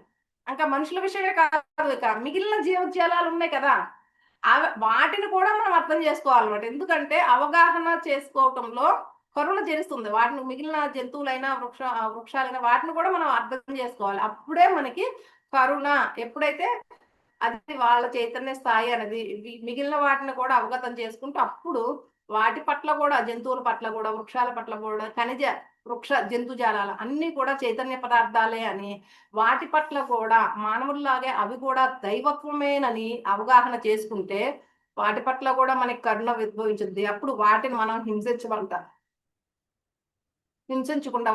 వాటి పట్ల కూడా కరుణతో ఉంటాడంట. నిజానికి వాటి పట్ల కరుణతో ఉండి వాటిని పరిరక్షించటం మన ధర్మాల్లో ఒకటి. అందుకే భూతదయ కలిగి ఉండాలని మన పెద్దలు అన్నారు. అది మన ధర్మం అని వాళ్ళు చెప్పుకొచ్చారు. నిజానికి అది అసలు మన ధర్మం. అందుకే భూతదయ కలిగి ఉండాలి అని చెప్పారు మన పెద్దలు. అట్లా ఉండాలి, అది మన ధర్మం. కానీ హింసిస్తున్నాం అనమాట మనకన్నా తక్కువగా ఉన్న వాటిని. అలా చేయకూడదు. నిజానికి భూతదయ కలిగి ఉండాలి, అది కూడా ఒక ధర్మం అని చెప్పారని చెప్తున్నారు. దైవత్వం కరుణైక స్థితిలోనే ఎల్లప్పుడూ ఉండదు. కరుణను ఇప్పుడు ఇంకొక కోణంలో చూద్దాము. కరుణను ఇంగ్లీష్ లో కంపాషన్ అంటారంట. ప్యాషన్ అంటే తీవ్ర ఇచ్ఛ. కంపాషన్ అంటే ఇతరులకు ఇచ్ఛానుగుణంగా ఉండటము. దైవత్వము మన ఇచ్ఛకు, అంటే మన కోరికలకు అనుగుణంగా ఎల్లప్పుడూ ఉంటున్నది. దైవత్వం ఎంతో కరుణతో మన కోరికలను ఎప్పుడూ తీర్చుతూనే ఉన్నది. మనం అనుకున్నది కానీ, మరి మనము కోరుకున్నది కానీ నెరవేరినప్పుడు దైవత్వం మనకు ప్రతికూలంగా ఉన్నదని అనుకుంటూ ఉంటాము. ఇంకా ఆ కోపంలో దైవత్వాన్ని దూషిస్తూ ఉంటాము. నిజానికి దైవత్వానికి ఎంత కరుణ అంటే, మనం అడిగే ప్రతి విషయాన్ని కూడా దైవత్వం అంగీకరించి అట్లే సంభవింపజేస్తుంది. దైవత్వం ఎప్పుడూ మనకు అనుకూలంగానే ఉన్నది. ఒకవేళ అది మనకి ప్రతికూలంగా ఉంటే అది దైవత్వమే కాదు. కొన్ని అపనమ్మకాల్లో నుంచి తానొకడు తెలిస్తే భగవంతుడు ఒకడు తలిచాడు, మరి మనల్ని తోలుబొమ్మల్ని చేసి ఆ భగవంతుడు ఆడిస్తున్నాడు లాంటి మాటలు, సామెతలు పుట్టుకొచ్చాయి అని చెప్తున్నాడు. ఇంకా తర్వాత దైవత్వం అంటేనే అది కరుణ అంట. అసలు మనం అడిగిన ప్రతిదీ కూడా దైవత్వం. మనం అడిగిన ప్రతి కోరికను కూడా దైవత్వం తీరుస్తూనే ఉంటుందంట మాస్టర్స్. కానీ మనం అనుకున్న కోరిక నెరవేరినప్పుడు ఏం చేస్తామంటే, దైవత్వం మనకు ప్రతికూలంగా ఉంది అని అనుకుంటూ ఉంటాం అనమాట. దైవత్వాన్ని, అంతేకాకుండా దైవత్వాన్ని, దేవుడికి అసలు దయ లేదు, జాలి లేదు, కరుణ లేదు, ఈ రకంగా నన్ను బాధ పెడుతున్నాను దైవత్వాన్ని దూషిస్తూ కూడా ఉంటారు. కానీ దైవత్వానికంట కరుణ అంటే మనం అడిగే ప్రతి విషయాన్ని అంగీకరించినట్లే సంభవింప చేస్తున్నది అంట. మనం అడిగే ప్రతిదీ సంభవం అయ్యేటట్టు చేస్తుందంట కానీ దైవత్వం. కానీ మనం అలా అనుకుంటాం, అనుకూలంగా లేదు అనుకోని కొన్ని సామెతలు కూడా వచ్చిందంట. అదేంటంటే, తానొకటి తెలిస్తే భగవంతుడు ఒకటి తలిచాడు అని, లేకపోతే మనల్ని తోలుబొమ్మల్లాగా భగవంతుడు ఆడిస్తున్నాడు, అలాంటి సామెతలు వచ్చినాయంట. మనం అర్థం చేసుకోక దైవత్వాన్ని. కానీ దైవత్వం మనం ఏది అడిగినా కానీ ఇచ్చేస్తుందంట మాస్టర్స్. నెరవేరేలా చేయటమే దైవత్వం పని అంట. అంత కరుణ అంటే దైవత్వానికి. దైవత్వాన్ని యొక్క ప్రతిబింబాలం మనం, దైవత్వం యొక్క వారసులం మనం, మరి దైవత్వానికి ప్రీతిపాత్రులం మనం. దైవత్వం మనం అడిగిన ప్రతి విషయాన్ని ఏ మాత్రం తీర్మానాలు చేయకుండా విమర్శించకుండా అలాగే సంభవింప చేస్తుంది. దైవత్వం కరెక్ట్ గానే ఎల్లప్పుడూ ఉంటున్నది. మరి మనం కోరినవి లేక అనుభవించదగినవి ఎందుకు మనకు అందటం లేదు ఆలోచించండి అని అంటున్నాడు. నిజానికి దైవత్వం అంటేనే మనం అడిగిన ప్రతి విషయాన్ని ఎలాంటి తీర్మానాలు లేకుండా, ఏ రకమైన విమర్శలు ఏంటి నీకు అదెందుకు, అలా ఎందుకు, ఇలా ఎందుకు అనుకోకుండా, నీకు అది అవసరమా అనుకుండా, అట్లా ఎటువంటి తీర్మానాలు లేకుండా, ఎటువంటి విమర్శలు చేయకుండా అలాగే కానీ దైవత్వం మనకి ప్రతి విషయాన్ని కూడా మనకి అది మనకి అయ్యేటట్లు చేస్తానమాట మనం అడిగితే. మరి మన కోరికలు ఎందుకు అందటం లేదు, మనం కోరుకున్నవి మనం ఎందుకు అందటం లేదు ఆలోచించండి అని చెప్తున్నాడు. మనం అందరం కూడా దైవత్వం యొక్క ప్రతిబింబానమే, మనం అందరం కూడా దైవత్వం యొక్క వారసులమే. మరి మనం అందరం కూడా దైవత్వానికి ప్రీతి పాత్రులమే. దైవత్వం మన కోరికలన్నీ కూడా తదాస్తు అని తీర్చేస్తుంది. అయినా గాని మన కోరికలు ఎందుకు సంభవించట్లేదు, మనకి ఎందుకు అందట్లేదు, మనం కోరుకున్నవి ఎందుకు మనం అనుభవించలేకపోతున్నాము అంటే దానికి చెప్తున్నారు ఏంటంటే, రిమోట్ సరిగ్గా నొక్కకుండా టీవీ పనిచేయటం టీవీ పనిచేయటం లేదు అనటం పొరపాటే కదా. అడిగే విధానం తెలియకుండా ఊరికే దైవత్వాన్ని దూషించటం లేదా నా విధిరాత బాగోలేదు అనుకోవటం పొరపాటు. సంకల్ప సిద్ధి ఉంటే సంకల్ప సిద్ధి ఎల్లప్పుడూ ఉండదు. సంకల్ప సిద్ధి అనేది మనకు ఉంది అంటే ఎల్లప్పుడూ అది నెరవేరుతుంది అంటున్నాడు. అంటే ఇప్పుడు ఎలా అంటే దాని ఎగ్జాంపుల్ టీవీ రిమోట్ చేతిలో ఉంటది, టీవీ పెడతాం రాదు రిమోట్ తో. టీవీ పెడతాం రాకుండా టీవీ పని చేయట్లేదు అంటే ఎలా? అలాగే మనకి అడిగే విధానం తెలియట్లేదంట. అడిగే విధానం తెలియకుండా దైవత్వాన్ని దూషిస్తున్నామంట. దూషిస్తూ నా విధిరాత బాగోలేదు అని అనుకుంటున్నామంట. సంకల్ప సిద్ధి ఉంటే గనక అది ఎప్పుడు సిద్ధిస్తుంది అని చెప్తున్నాడు. భగవంతుడిని అడిగే విధానమే మనకి తెలియదు. భగవంతుని మన హృదయం తెరిచి అతని ముందు పరచి అడిగితే అడగటమే ప్రార్థన అంటున్నాడు. ప్రార్థన అంటే దైవత్వంతో సంభాషించటం. ప్రార్థించడానికి మానవుడు హృదయంలో ఉండాల్సింది భయము, భక్తి కాదు.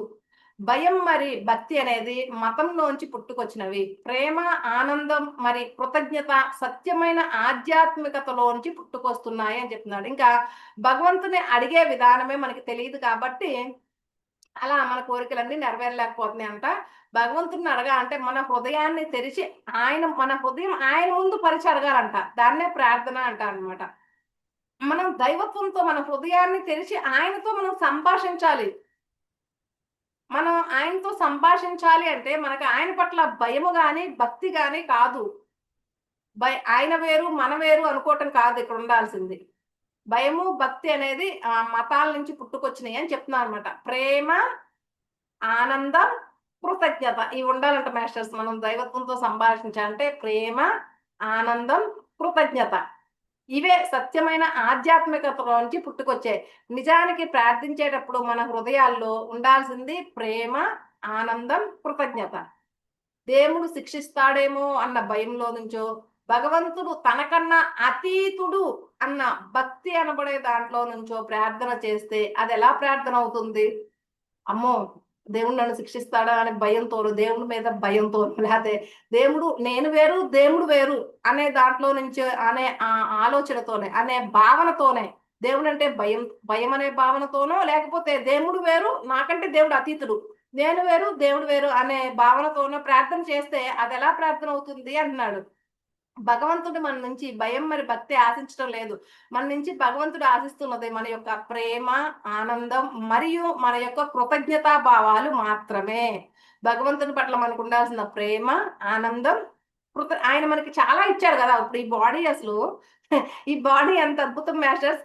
ఒక కన్ను అనేది ఒక కళ్ళు చిన్న ఆ కళ్ళు లేకపోతేనే అసలు ఎన్నో లక్షలు అవుతాయి కళ్ళు మళ్ళీ మనం పెట్టించుకోవాలంటే. కిడ్నీలు ఉన్నాయి, కిడ్నీలు ఒకవేళ పాడైనవి అనుకోండి, అది మనం ఏది ఇవ్వట్లేదు, ఏమని ఇవ్వట్లేదు, చక్కగా అద్భుతంగా మనకి శరీరాన్ని ఇచ్చాడు. కిడ్నీ పాడైతే దానికి ఎన్నో లక్షలు ఖర్చు అవుతుంది. అలా అనమాట. అంటే ప్రతి దానికి అసలు మనకి ఫ్రీగా ఎన్ని ఇచ్చాడు దేవుడు. మనం ఆనందంగా ఉండటం కోసం మన చుట్టూ ఒక సృష్టినే సృష్టించాడు, అందరితో చక్కగా కలిసిమెలిసి ఆనందంగా ఉండమని, ప్రేమమయులుగా ఉండమని. మనకు ఏదైతే ఉందో వాటి పట్ల కృతజ్ఞతా భావంతో, ఇవన్నీ ఇచ్చింది దైవమే కదా. చక్కగా ఒక ఇల్లు ఇచ్చాడు, అన్ని మనకి అద్భుతమైన బాడీ ఇచ్చాడు. ఇవన్నీ ఇచ్చినందుకు ఎప్పుడు కూడా మనం కృతజ్ఞతతో ఉండాలన్నమాట. అదంట దైవత్వానికి కావాల్సింది. 1 సెకండ్ మాస్టర్స్.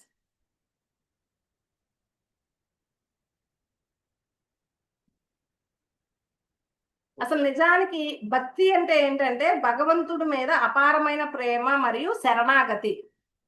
అది నేను వేరు నువ్వు వేరు అనుకోవటం కాదు భక్తి అంటే. మనం ఎలా అనుకుంటున్నాం, నేను వేరు ఆ భగవంతుడు మనకన్నా అతీతుడు అనే భావనతో ఉంటున్నాం. కాదు.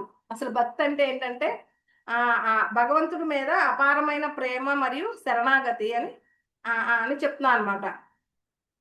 భక్తి అంటే అది మాస్టర్స్. ఇంకా ఏమని చెప్తున్నా అనమాట, ఆయనకు కావాల్సింది ప్రేమ, ఆనందం మరియు కృతజ్ఞతా భావం అనమాట. దైవంతో మనం హృదయం పరిచి మాట్లాడేటప్పుడు చక్కగా ఆనందంతో, ప్రేమతో మనకున్న మనకు ఆయన ఇచ్చిన వాటి పట్ల కృతజ్ఞతా భావంతో ఉండాలని చెప్తున్నాడు.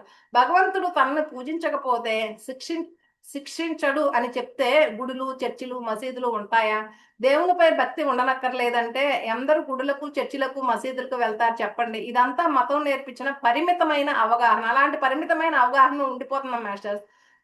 దైవత్వం తానింత సృష్టించేసి మనకు సంపూర్ణ స్వేచ్ఛను ప్రసాదించి తన సృష్టిని మనమంతా అనుభవించి ఆస్వాదిస్తుంటే, మనం ఆనందిస్తుంటే చూడాలనుకుంటుందంట మాస్టర్స్. ఇంత సృష్టి మనకి సృష్టించేసి ఇచ్చింది అందుకే. అంతే అంట, మనకి సంపూర్ణ స్వేచ్ఛను కూడా ప్రసాదించాడు. ఈ సృష్టిని మనమంతా చక్కగా అనుభవించి ఆస్వాదించుతుంటే, మనం ఆనందిస్తుంటే చూడాలనుకుంటాడంట. మరి ఇంత అనుభవించే ప్రతిఫలంగా తన పట్ల కృతజ్ఞతతో ఉంటే, ఓహో ఇతనికి ఇది ఇంకా కావాలేమో, వాటిని ఇంకా ఇవ్వాలని చూస్తోంది అంట. మనం చక్కగా ఈ సృష్టి మనకిచ్చింది ఎందుకంటే మనమంతా అనుభవించటానికి, ఆస్వాదించటానికి, ఇందులో ఉన్న వాటినన్నిటిని ఆహా అని ఆస్వాదించటానికి, అద్భుతమైన ఫీల్ అనమాట. ఆస్వాదించటానికి, ఆనందించటానికి.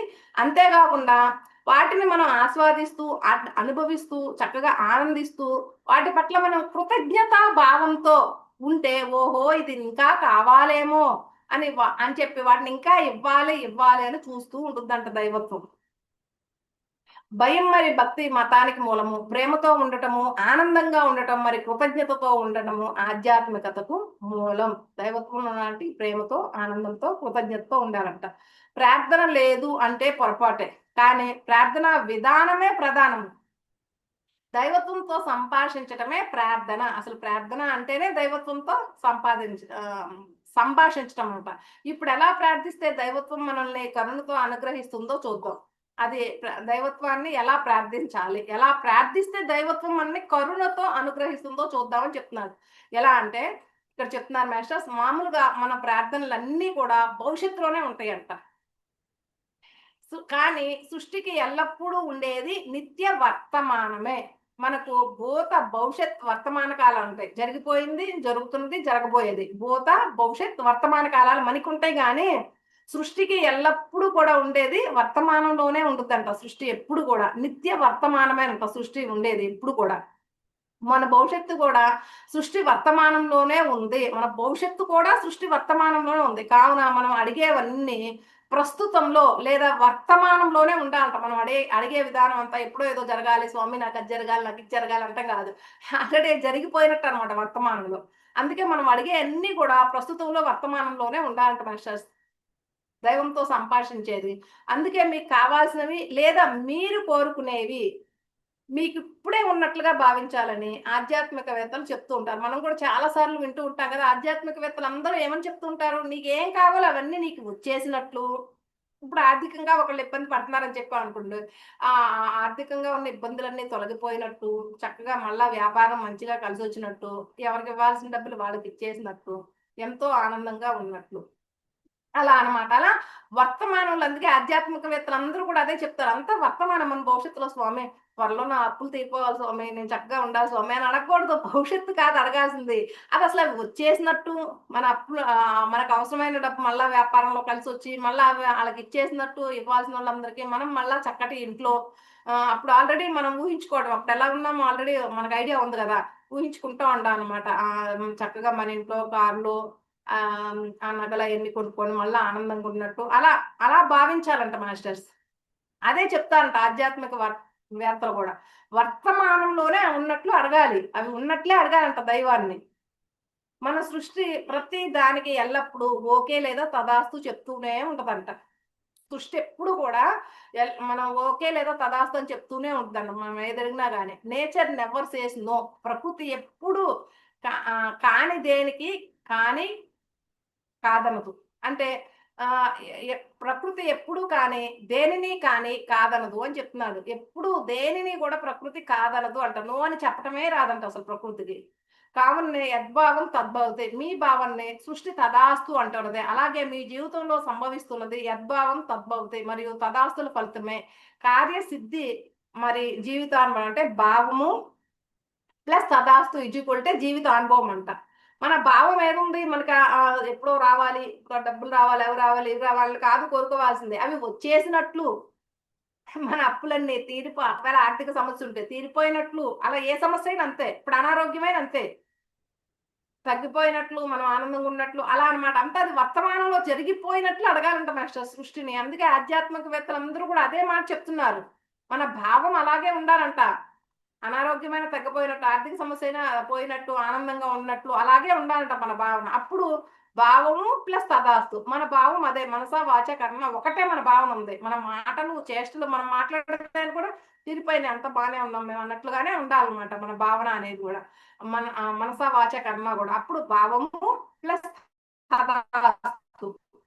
అప్పుడు సృష్టి ఏమవుతుంది, తదాస్తు అంటది. ఈజీ జీవితానుభవం అని. జీవితానుభవము మన భావన ఎప్పుడు తీరుతాయో, అయ్యో దేవుడా వీటిని త్వరగా తీర్చు అంటా కూర్చున్నాం అనుకో, మన భావం అదే ఉంటది. మనం ఎప్పుడు గోడ మీద రేపు అంటారు చూడండి, రేపు అన్నట్లు కదా, గోడ మీద రేపు అని రాస్తే ఎప్పుడు అది రేపే రేపే ఇవ్వాలి ఏముండదు కదా. తీర్చు అటు తీర్చు, బయటపడే బయటపడే అంటే అలాగే ఉంటానే ఉంటాం. ఇక ఇది అనారోగ్యం నుంచి తప్పించు, లేకపోతే ఆర్థిక సమస్యల నుంచి బయటకు పడే అంటా ఉంటే అలా అడుగుతానే ఉంటాం. మన భావం అదే అలాగే ఉంటది ఇక.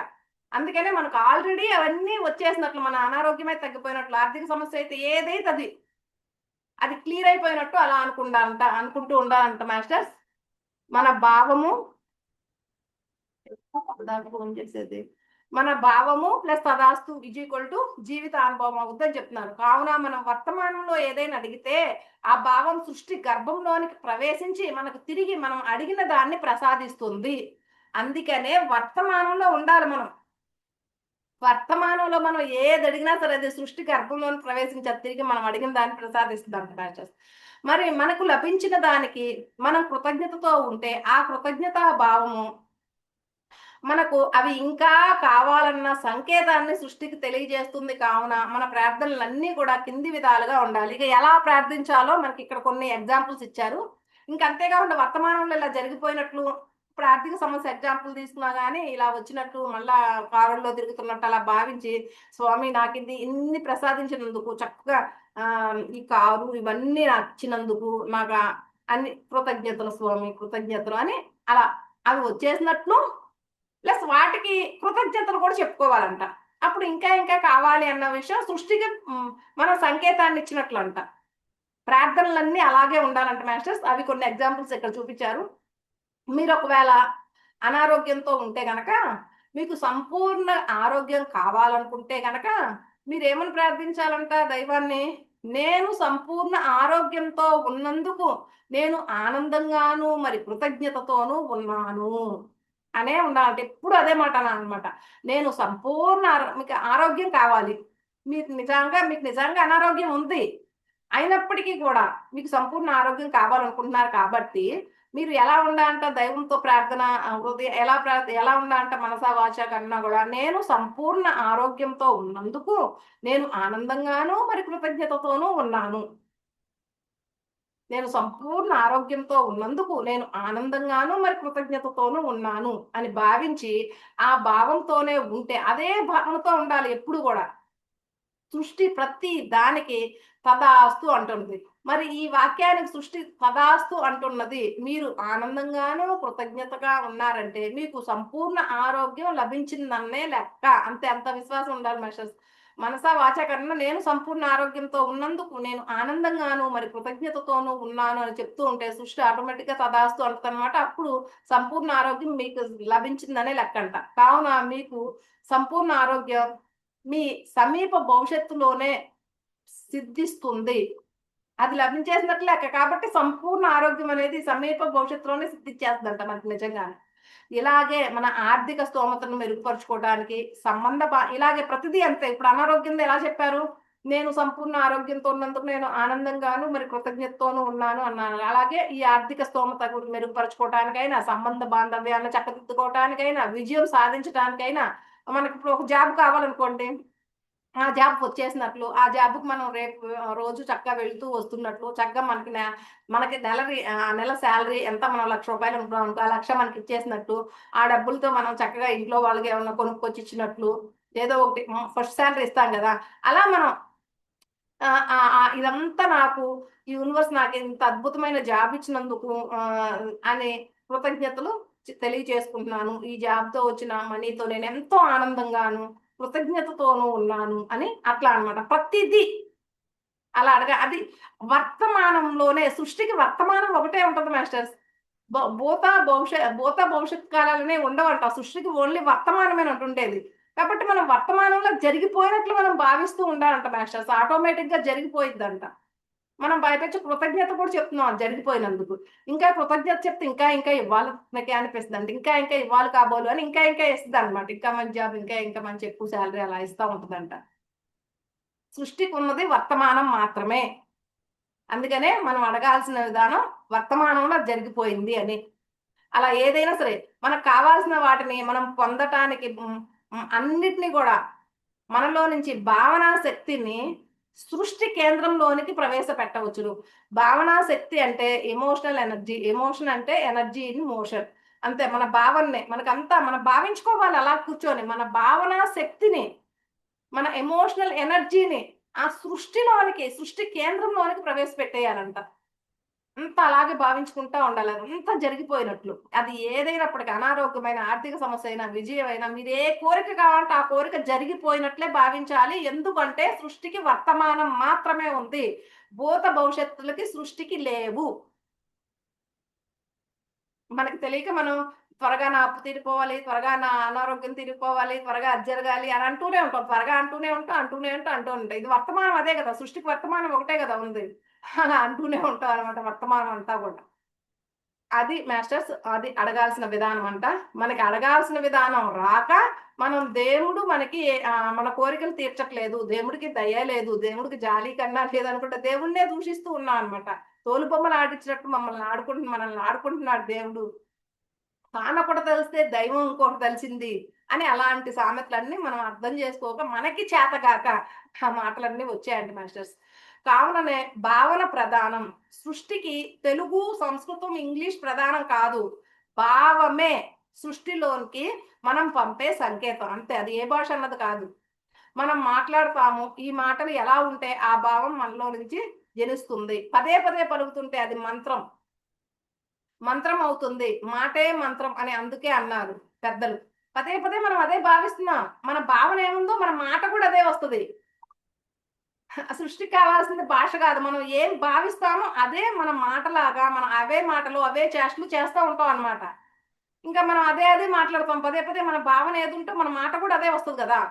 అంతా తీరిపోయినట్లు అలా భావించుకుంటూ ఉంటాం. మన మాట కూడా అదే వస్తది. మనకి తీరిపోయిన ఆనందంగా ఉన్నాం మనం అనుకుంటే చెప్తూ ఉంటాం. పదే పదే ఏ మాటైతే పలికితే అదే మంత్రం అయిపోయిద్దంట.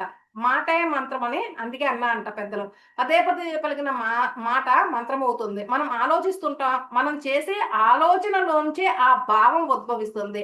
అదే ఆలోచనని మనం పదే పదే ఆలోచిస్తుంటే అది మన నమ్మకం అవుతుంది. ఇంకా మన ఆలోచనలో నుంచే కదా ఇలా ఉన్నా, అలా ఉన్నా అనుకుంటే ఆలోచనలో ఉంటే భావం పుట్టుద్దంట. ఇంకా మనం పదే పదే ఎక్కువగా దేన్నైతే ఆలోచిస్తామో అదే మన నమ్మకం అయిపోయిద్దనమాట. పదే పదే చేసిన ఆలోచనే మన నమ్మకం. ఈనాటి మన బలీయమైన నమ్మకాల్ని ఒకనాడు చిన్న చిన్న ఆలోచనలుగా ఉన్నవే. ఇప్పుడు మనం స్ట్రాంగ్‌గా కొన్ని నమ్మకాలు చాలా స్ట్రాంగ్‌గా ఫీల్ అయిపోయి ఉంటాయి గదా! అలాంటి నమ్మకాలన్నీ కూడా ఒకనాటి చిన్న చిన్న ఆలోచనలే అనంట. ఒకనాటి చిన్న ఆలోచన. పదే పదే అదే ఆలోచనలు చేస్తూ ఉన్నామనుకోండి. అదే ఒక నమ్మకం లాగా అయిపోయింది అనమాట. ఇప్పటి నమ్మకాలన్నీ కూడా ఒకప్పటి చిన్న చిన్న ఆలోచనలేనంట. ఇలాంటి కొన్ని ఆలోచనలతో మనం ఒక సన్నివేశాన్ని కల్పన చేస్తాము. దీన్నే ఊహించటం అంటారు. రకరకాల ఆలోచనలు, కొన్ని రకాల ఆలోచనలు కలిపేసేసి మనం ఒక సన్నివేశాన్ని కల్పన చేస్తాం అనమాట. దీన్నే మనం ఊహించటం అనుకుంటూ ఉంటాం. మనం అలాగే భావించుకోవాలి, ఊహించుకోవాలి అంటున్నారు కదా! కొన్ని ఒక సన్నివేశాన్ని అంతా ఇప్పుడు కూడా అదేగా చేస్తున్నారు. ఏదైనా అది మంచైనా, చెడైనా. చెడైనా అంతే. వాళ్ళు నన్నేమన్నా తిట్టారనుకోండి, వాళ్ళు ఈసారి అంటే అలా అంట, ఇలా అంట, ఇలా చేస్తా, అలా అంట, ఇంకోసారి అన్నయ్య చెప్తా వాళ్ళ పని. అలా చేసేస్తా ఉంటాం కదా! అలా అలా ఊహించుకుంటూ ఉంటాం కదా! అది మంచైనా అంతే, చెడైనా అంతే. అలా మళ్ళా నిజంగానే అలాంటి సంఘటన ఊహించుకోవటం మూలంగా అలాంటి సంఘటన వాళ్ళు మళ్ళా అంటాం, మళ్ళా వాళ్ళని తిరిగి అంటాం, మళ్ళా అదొక పెద్ద గొడవ అవ్వటం, మళ్ళా మనం అప్సెట్ అవ్వటం అలా జరుగుతా ఉంటుంది. అలా కాకుండా మనం మంచిగానే ఊహించుకుంటూ ఉన్నాం అనమాట. ఆర్థిక సమస్యలున్నాయనుకో, ఆ సమస్యలు తీరిపోయినట్టు, అదంతా జరిగిపోయినట్లు, అంతా మంచిగా ఉన్నట్లు అలా ఊహించుకోవచ్చనమాట. అలా ఏదైతే మనం ఒక సన్నివేశాన్ని కల్పన చేసేస్తాం అనమాట. ఇలాంటి ఆలోచనలతోనే మనం ఒక సన్నివేశాన్ని కూడా కల్పన చేసేస్తాం. దీన్నే ఊహించుకోవటం అంటామనమాట. కొన్ని ఆలోచనలతో నిండిన కల్పనే ఊహ. మనం ఎలా ఊహిస్తుంటే అలాంటి భావనే మనలో మొదలవుతుంది. అదే గదా! చెప్పిందిందాక.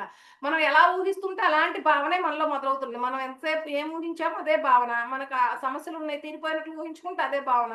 ఆ భావనే కలుగుద్ది. ఆ భావన మూలంగానే మన భావన ఇది అని చెప్పి చక్కగా యూనివర్స్ మనకిస్తది. అలా గాకుండా మనం ఎవరన్నా ఏమన్నా అన్నా అనుకో, వాళ్ళ మీద కోపం, ద్వేషం, పగ అలాంటివి పెట్టుకొని వాళ్ళని అట్ట చేయాలి, ఇట్ట చేయాలి, అది ఇది చేయాలంటే మళ్ళా మనమేమిస్తే మళ్ళా తిరిగి అదే వస్తది కదా! నిజంగానే మళ్ళా మనం చేస్తాం, మళ్ళా ఆళ్ళు చేస్తారు. ఇదే ఇక గొడవలతో జరుగుతా ఉండుద్దనమాట. మంచైనా, చెడైనా అంతే. మనం ఏం ఊహిస్తామో అలాంటి భావనలే మనలో మొదలవుతాయి. తర్వాత మన చేష్టలు. మనం కొన్ని పనులు చేస్తూ ఉంటాము. కొన్ని విధాలుగా ప్రవర్తిస్తూ ఉంటాం. మన మన భావనల ప్రకారమే మన చేష్టలు కూడా ఉంటాయి. మన పనులు కూడా అలాగే ఉంటాయి. మన ఇన్నర్ ఏముందో మనం అలాంటి పనులే చేస్తాం. అలాంటి మాటలే మాట్లాడతాం. అలాంటి ఊహలే చేస్తాం. అలాంటి భావనలే ప్రతిబింబిస్తాం. ఆ భావనలే ప్రతిబింబిస్తాయి మనలో అని చెప్తున్నా అన్నమాట.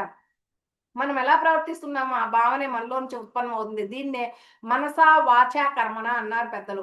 ఆలోచనలు, నమ్మకాలు మరి ఊహలు మనసు కిందకి వస్తాయి. మాటలు మ మా మాటలు మరియు మంత్రాలు వాక్కు కిందకి వస్తాయి అని చెప్తున్నారు. మన ప్రవర్తనలు, చేష్టలు, పనులు, పనుల ప్రతిస్పందనలు కర్మ కిందకి వస్తాయి అని చెప్తున్నారు మాస్టర్స్. అంటే మన మనస, వాచ, కర్మణ అన్నారు గదా! మనస అంటే ఏంటి? వాచ అంటే ఏంటి? కర్మణ అంటే ఏంటో చెప్తున్నారిక్కడ. మనస అంటే మన ఆలోచనలు, మన నమ్మకాలు, మన ఊహలు. మన ఆలోచనలు, మన నమ్మకాలు, మన ఊహలు అన్నీ ఒకే రకంగా ఉండాలి. ఒకటి ఆలోచిస్తాం, ఇంకోటి ఊహించుకుంటాం, ఒకటి నమ్ముతాం, ఇంకొకటి చేస్తాం అలా కాదు. అవన్నీ మనస, వాచ, కర్మణ. మన ఆలోచనలు, మన నమ్మకాలు, మన ఊహలు. వీటిని మనసు అంటామంట. మన ఆలోచనలు ఒక రకంగానే, నమ్మకాలు ఒక రకంగానే, ఊహలు ఒక రకంగానే ఉండాలి. ఇంకా మాటలేమో మంత్రాలంట. వాచ అంటాం గదా! వాచ. అది మాటలంట వాచ అంటే. మనస అంటే ఆలోచనలు, నమ్మకాలు, ఊహలు. వాచ అంటేనేమో మాటలే మంత్రాలవుతాయి. మన వాక్ అన్నమాట అవి. వాచ అంటే. తర్వాత ప్రవర్తనలు. మనస, వాచ, కర్మణ. కర్మణ అంటే ఏంటంటే మన ప్రవర్తనలు, మనం ఇతరులతో ఎలా ప్రవర్తిస్తున్నాం, మన చేష్టలు, మన పనులు. పనుల యొక్క ప్రతిస్పందనలు. ఏమన్నంటే మనం ఎలా ప్రతిస్పందిస్తున్నాం వాళ్ళకి. ఒక్కొక్కళ్ళు ఒకే సంఘటనకి ఒక్కొక్కళ్ళు ఒక్కో రకంగా ప్రతిస్పందిస్తారు. ఇప్పుడు అంతే గదా! ఇప్పుడు బుద్ధుడి దగ్గరికి ఒకతనొచ్చి బుద్ధుడి మీద ఉమ్మేస్తే బుద్ధుడు సైలెంట్‌గా కూర్చున్నాడు. అతనే తను ఎలా ప్రతిస్పందించాడు? సైలెంట్‌గా కూర్చోవటం లాగనమాట. ఆనంద్ ఏంటి బుద్ధుడి మీద నువ్వు ఉమ్మేస్తావా? అని చెప్పి తను ఇంకో రకంగా ప్రతిస్పందించాడు. సంఘటన ఒకటే. కానీ అంటే ఒకే సంఘటన ఒక్కొక్కళ్ళు ఒక్కో రకంగా ప్రతిస్పందిస్తారనమాట. వాళ్ళ స్థాయిని బట్టి శక్తి స్థాయి, చైతన్య స్థాయి, జ్ఞాన స్థాయి వీటన్నిటిని బట్టి అనమాట. అలా మన మన భావనను బట్టే మన కర్మ కర్మలు గూడా ఉంటాయన్నమాట.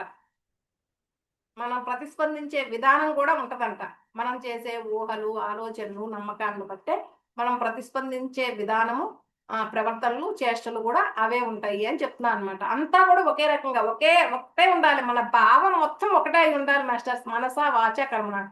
మనం మనసులో అదే ఉండాలి, మాటలో అదే ఉండాలి, ప్రవర్తనలో కూడా మన ప్రతిస్పందించే విధానంలో కూడా, మన చేష్టల్లో కూడా అదే ఒక భావన ఉండాలి అని చెప్తున్నారు. అదే మనస, వాచ, కర్మణ. ఇక్కడ మన పెద్దలు చెప్పిన దాన్ని చాలా జాగ్రత్తగా గమనించాలి. మాటలు వేరుగా ఉండి, భావన వేరుగా ఉండవచ్చు. ఆలోచనలు కూడా ఉండి, భావన వేరుగా ఉండవచ్చు. ఆలోచనలు కూడా భావనతో ఏకీభవించవచ్చు.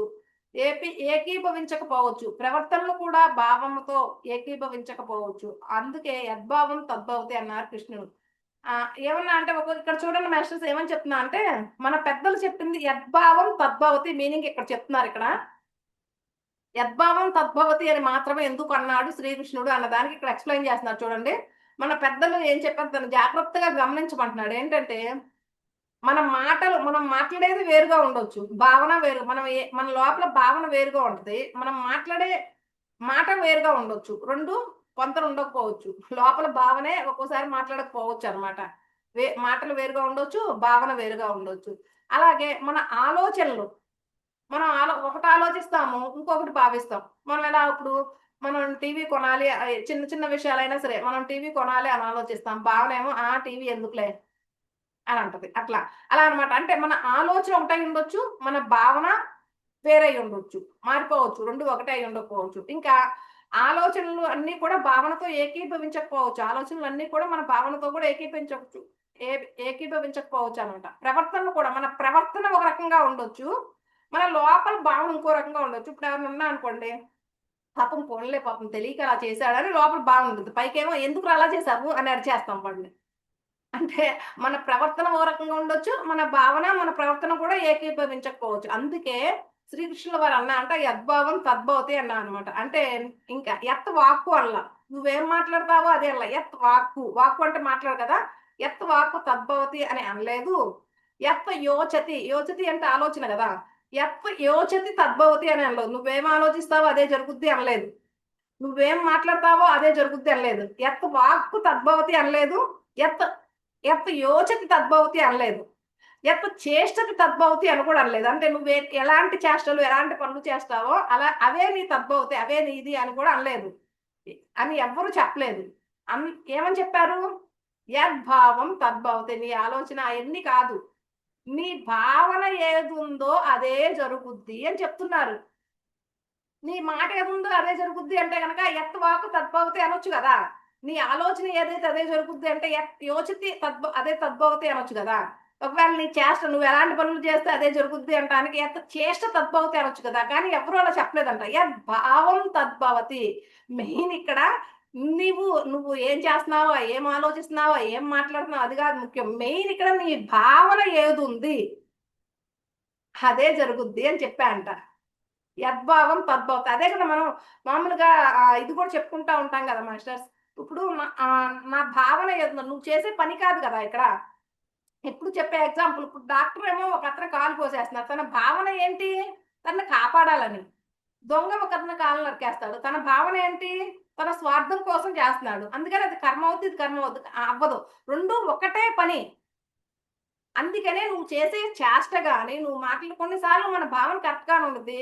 మనం ప్రపంచంలో ఉంటున్నాము, లోపల వాడంటే పాపం ఒక మంచి అభిప్రాయం ఉంటది. అయినా కానీ వాడిని ఒక్కోసారి అరవాల్సి వస్తుంది, తిట్టాల్సి వస్తుంది, మన మాటతో నటించాల్సి వస్తుంది కొన్ని. అంతే కదా, భావనే ముఖ్యం ఇక్కడ. అందుకనే యద్భావం తద్భవతి అన్నారు. నువ్వు మాట్లాడే ఒక్కోసారి వేరే రకంగా ప్రవర్తించాల్సి వస్తుంది. కాబట్టి నీ మాట, నీ ఆలోచన, లేకపోతే నీ చేష్టలు కాదు, అవి తద్భవతి అవ్వవు. నువ్వే భావన చేసుకుంటే అదే జరుగుద్ది అని చెప్తున్నాడు. నీ భావనే ముఖ్యం అని చెప్తున్నా అనమాట ఇక్కడ. అందుకే యద్భావం తద్భవతి అని చెప్పారంట శ్రీకృష్ణుల వారైనా మన పెద్దలైనా కానీ అది చెప్పారు. కావున మనం మాట్లాడే మాట కాదు ప్రధానం, మనం చేసే ఆలోచన కాదు ప్రధానం, మనం చేసే కర్మ కాదు ప్రధానం, భావనే ప్రధానం. అంతే కదా. మనం అందరం ఒకే రకంగా చేస్తాము. ఇప్పుడు ఒక పని నేను చేస్తూ ఉంటాను, ఒక పంట పొలమైనా అంతే, ఏదైనా సరే ఒక పని చేస్తాము. తన భావన ఏంటి? ఏదొచ్చినా ఆ పరమాత్మ. ఒక్కొక్కళ్ళు ఎలా వేస్తారు? పంట వేస్తారు, వరిచేనో ఏదో ఒకటి వేస్తారు. వాళ్ళ భావన ఏముంటుంది? ఆ పరమాత్మ ఏదిస్తే అది యాక్సెప్ట్ చేస్తాను నేను అనే భావనతో ఉంటాను. ఇంకొకళ్ళు ఇది బాగా పండాలి, ఎక్కువ డబ్బులు వచ్చేసేయాలి, ఇది అమ్మేసేసి నేను అప్పులు తీర్చుకోవాలనే భావనతో ఉంటారు. అలా దాన్ని ఫలితం ఆశించే వాళ్ళకి కర్మ వస్తుంది. ఫలితం ఆశించు ఇంకొకళ్ళు, ఇద్దరు వరి పంటే వేస్తున్నారు అక్కడ. ఒకళ్ళు ఏమని ఫీల్ అవుతున్నారు? బాగుండాలి, పరమాత్మ అనుగ్రహం ప్రకారం నా ప్రయత్నం నేను చేస్తాను, నా కర్మానుసారం ఆయన ఇవ్వాలో అది ఇస్తాడు, ఆయన ఏది ఇచ్చినా నేను యాక్సెప్టబుల్ అన్నట్టు ఉంటారు ఒకళ్ళు. ఇంకొకళ్ళు నాకు ఇంకా బాగా చేసి కష్టపడి ఇంకా కష్టపడాలి, ఇద్దరు కష్టపడతారు. నేను బాగా కష్టపడాలి, ఫలితం కూడా బాగా రావాలి, బాగా రావాలి, ఫలితం మీద ఎక్కువ పెట్టుకుంటారు శ్రద్ధ. అలాంటి వాడికి కర్మ వస్తది. ఇలా ఇలా ఇలా అంటే ఫలితం కంటే కూడా నా ప్రయత్నం మీద పర్ఫెక్ట్ ప్రయత్నం ఉండాలక్కడ. పర్ఫెక్ట్ కూడా దేవుడు ఏదో ఏదో ఒకటి ఇస్తాడులే అన్నట్టు ప్రయత్నం పర్ఫెక్ట్‌గా చేయకుండా ఉండకూడదు. మన ప్రయత్నం చాలా స్ట్రాంగ్‌గా ఉండాలనమాట. నా ప్రయత్నం నేను పర్ఫెక్ట్‌గా చేస్తాను. ఆ పరమాత్మకి తెలుసు గదా! ఏమివ్వాలో, ఎప్పుడివ్వాలో, ఎక్కడివ్వాలో, ఎంతివ్వాలో, నా నా పంట ఎంత కమ్ముడు పోవాలో, నాకెన్ని డబ్బులు రావాలో ఆ పరమాత్మకు తెలుసు గదా! అది ఆయన చూసుకుంటాడు అని ఒక్కటి పంట పొలం వేస్తాడు. అతనికేముండదు. అతని భావన ప్రకారం ఏ కర్మ అంటది. ఇతని భావనేమో నేను బాగా కష్టపడి, బాగా సంపాదించి, ఇంకా అదే ఇంకా పొలం కొనాలి అలా ఉండేది. ఇతనికి కర్మ ఉంటదనమాట. అంటే ఇక్కడ మన భావనే చూస్తది. నువ్వు ఏ భావనతో ఆ పని చేస్తున్నావు అన్నదే ముఖ్యం. ఇక్కడ మాట ప్రధానం కాదు, ఆలోచన ప్రధానం కాదు, కర్మ ప్రధానం కాదని చెప్తున్నాననమాట. అందుకనే యద్భావం తద్భవతి.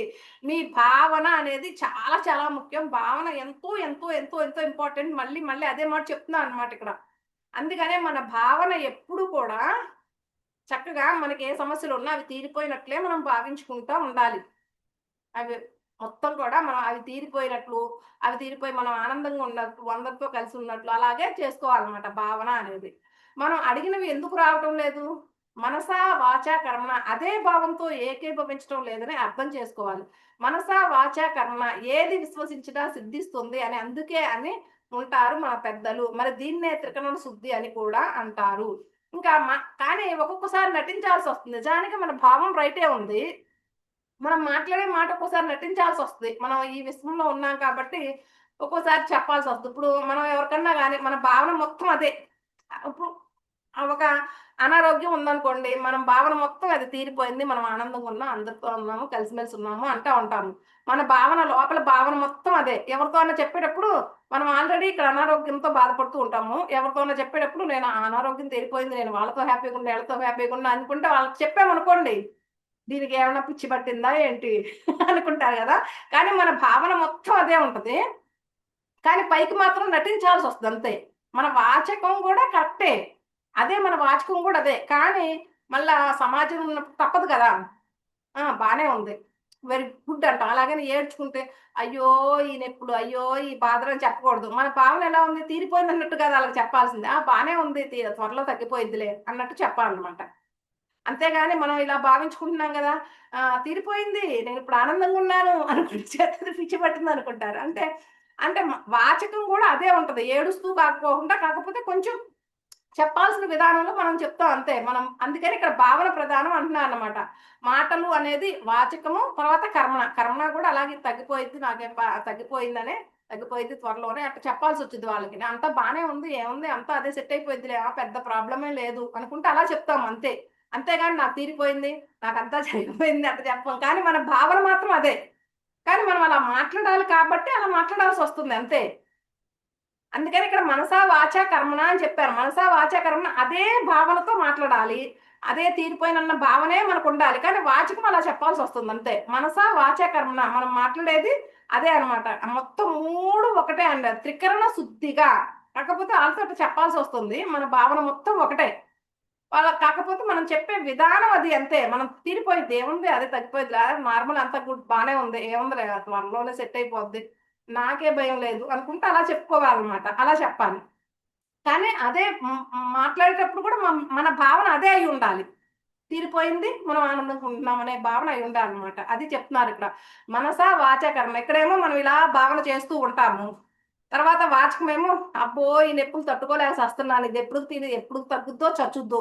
ఈ అనారోగ్యంతో అసలు నాకు నిద్ర కూడా పట్టి చావట్లేదు. అలా చెప్తూ ఉంటారు. అలా చెప్పకూడదు. హ్మ్. అలాగని మన లోపల భావించేది తీరిపోయింది అలా కూడా చెప్పకూడదు. అంటే మనం మన భావన అదే ఉన్నప్పటికి కూడా ఇలా సెట్ అయిపోయిద్దిలే ఏముందిలే అన్నట్లు అలా చెప్పాలన్నమాట. కర్మ కూడా మన పనులు కూడా అలాగే ఉండాలి. మనం ఏమన్నా చేసే చేష్టలు కూడా మన అనారోగ్యం అరే! ఇక్కడ ఏమన్నా కొంచెం నడవాలనుకో కొద్దిగా ఇక్కడి నుంచి ఇక్కడ కొద్దిగా ఏమన్నా వాటర్ తీసుకోండి. అరే! నాకు కాళ్ళు నొప్పుడుతుంది. నేనెక్కడ లెగుస్తా? నేనెక్కడ వాటర్ తీసుకుంటాను? నా వల్ల కాదులే గానీ ఆ వాటర్ తెచ్చివ్వు అని ఆళ్ళ మీద ఈళ్ళ మీద ఆధారపడకు. కర్మ కూడా మన ప్రయత్నం మనం చెయ్యాలి. నీ కాళ్ళు నొప్పైనా నీ ప్రయత్నం నువ్వు చేయాలన్నమాట. సరే అదే తగ్గిపోయిద్దిలే, అదే సెట్ అయిపోయిద్దిలే అన్నట్లు ఈ దగ్గరలో ఉన్న కొద్దిగా వాటర్ తెచ్చుకోవటం లాంటి చేయగలిగే చిన్న చిన్న ప్రయత్నం అన్నమాట. కర్మ కూడా అలాగే ఉండాలి. అంతేగాని కర్మనేమో ఈ కాళ్ళు నొప్పితో నేను ఎక్కడ లెగుస్తాను, ఆ వాటర్ కూడా తెచ్చుకోవటం నా వల్ల కాదు అని చెప్పి ఆ పని కూడా చేయకోకుండా అలాగే కూర్చోవటం, అలా చేయకూడదు. అలా అనమాట. మనసా, వాచ, కర్మ ఒకే రకంగా ఒకే ఆ భావన అదే భావనతో ఉంటూ ఉంటే గనక మీరు చక్కగా త్రికరణ శుద్ధిగా ఉంటే గనక మనవన్నీ కూడా తదాస్తు అని అంటూ ఉంటారనమాట పరమాత్మ. అదే చెప్తున్నారు ఇక్కడ. కావున ఈ విషయాలు అర్థం చేసుకొని మన ప్రార్థన మనసా, వాచ, కర్మణ చేస్తే మన ప్రార్థన ఫలిస్తుంది. అప్పుడు మన ప్రార్థన ఫలిస్తుందనమాట. అప్పుడు దైవత్వం యొక్క కరుణను మనము అనుమతించిన వారం అవుతాము. అప్పుడే మనం దైవత్వం యొక్క కరుణను అనుమతించిన వారం అవుతామంట. లేకపోతే మనం తెలియట్లేదు. మనం ఆ కరుణ ఎప్పుడు కరుణ కురిపిస్తానే ఉంటాడు మన మీద. కానీ మనం దాన్ని అనుమతించట్లేదు. భావంలో ఒకటి పెట్టుకుంటున్నాం, మాట్లాడటం ఒకటి చేస్తున్నాం, చేయటం ఒకటి చేస్తున్నాం. ఇంకా దైవత్వానికి కూడా కన్ఫ్యూజనే కదా! దాన్ని మనం ఎక్కడ అనుమతిస్తున్నాము? అనుమతించలేకపోతున్నాం అంట. దైవత్వం కరుణతో మనల్ని అనుగ్రహిస్తూనే ఉన్నది. మనమే మన మనసులో, వాక్కులలో, చేష్టల్లో వ్యతిరేక భావాలతో ఆ భావన కూడా అలాగే మారిపోతుంది. ఇక్కడ ఇలా అనుకుంటూ ఉంటాం. అక్కడ మనం మాట్లాడేటప్పుడు నా వల్ల ఎక్కడైతే వస్తుంది అదేనా ఆ భావనతో మాట్లాడేసేస్తున్నాం. వేరే భావనలోకి వెళ్ళిపోయి మాట్లాడేసేస్తున్నాం వాళ్ళతో మాట్లాడేటప్పుడు. ఇది చావట్ల అది అనుకుంటే మళ్ళీ ఇక్కడేమో తగ్గిపోయిందని కాసేపు అనుకుంటాము. ఇంకా వాళ్ళతో మాట్లాడేటప్పుడేమో ఇది తగ్గదు, తగ్గేటట్టేం కనపడుతుంది, నా వల్ల కావట్లే అని మళ్ళీ ఆ భావనలో చెప్పేస్తున్నాం వాళ్ళతో. అంటే అలా చేస్తామనమాట. వ్యతిరేక భావాలతో మనమే ఆ దైవానుగ్రహాన్ని పొందకుండా దైవత్వం యొక్క కృపకు నోచుకోలేకపోతున్నాము అని చెప్తున్నాడు. అందుకే దైవత్వానికి కృపాసాగరుడని, మరి కరుణానిధి అనే రకరకాల పేర్లు కూడా అందుకే వచ్చాయంట మాస్టర్స్. ఆయన కృపాసాగరుడే, ఆయన కరుణానిధే. మనమే మనసా, వాచ, కర్మ ఒక రకంగా కాసేపు ఒకటి భావించేస్తున్నాం, కాసేపు ఇంకొకటి భావిస్తున్నాం, కాసేపు ఒకటి మాట్లాడుతున్నాం, కాసేపు ఇంకోటి మాట్లాడుతున్నాం, కాసేపు ఒకటి ఎప్పుడు అదే భావనతో అదే అలాంటి మాటలే మాట్లాడట్లేదు. కాసేపు ఒక పని చేస్తున్నాం, కాసేపు ఇంకో పని చేస్తున్నాం. అలా అనమాట. అలా చేసి ఆయన యొక్క కృపని, ఆయన యొక్క కరుణని, ఆయన యొక్క అనుగ్రహాన్ని మన మీదకి జాలువారనేయకుండా మనమే చేసుకుంటున్నామంట. దైవత్వం సర్వజీవుల ఇచ్చలను, కోరికలను తీర్చి అవి ఆనందిస్తే ఆ ఆనందాన్ని చూసి తాను ఆనందిస్తుంది. అసలు దైవత్వం అంటేనే అదంట మాస్టర్. సర్వజీవుల యొక్క ఇచ్చలను, కోరికలను తీర్చి వాళ్ళు ఆ సర్వజీవులు ఆనందిస్తుంటే ఆ ఆనందాన్ని చూసి ఆ దైవత్వం కూడా ఆనందిస్తుందంట. అదే దైవత్వం యొక్క కరుణ అంటే.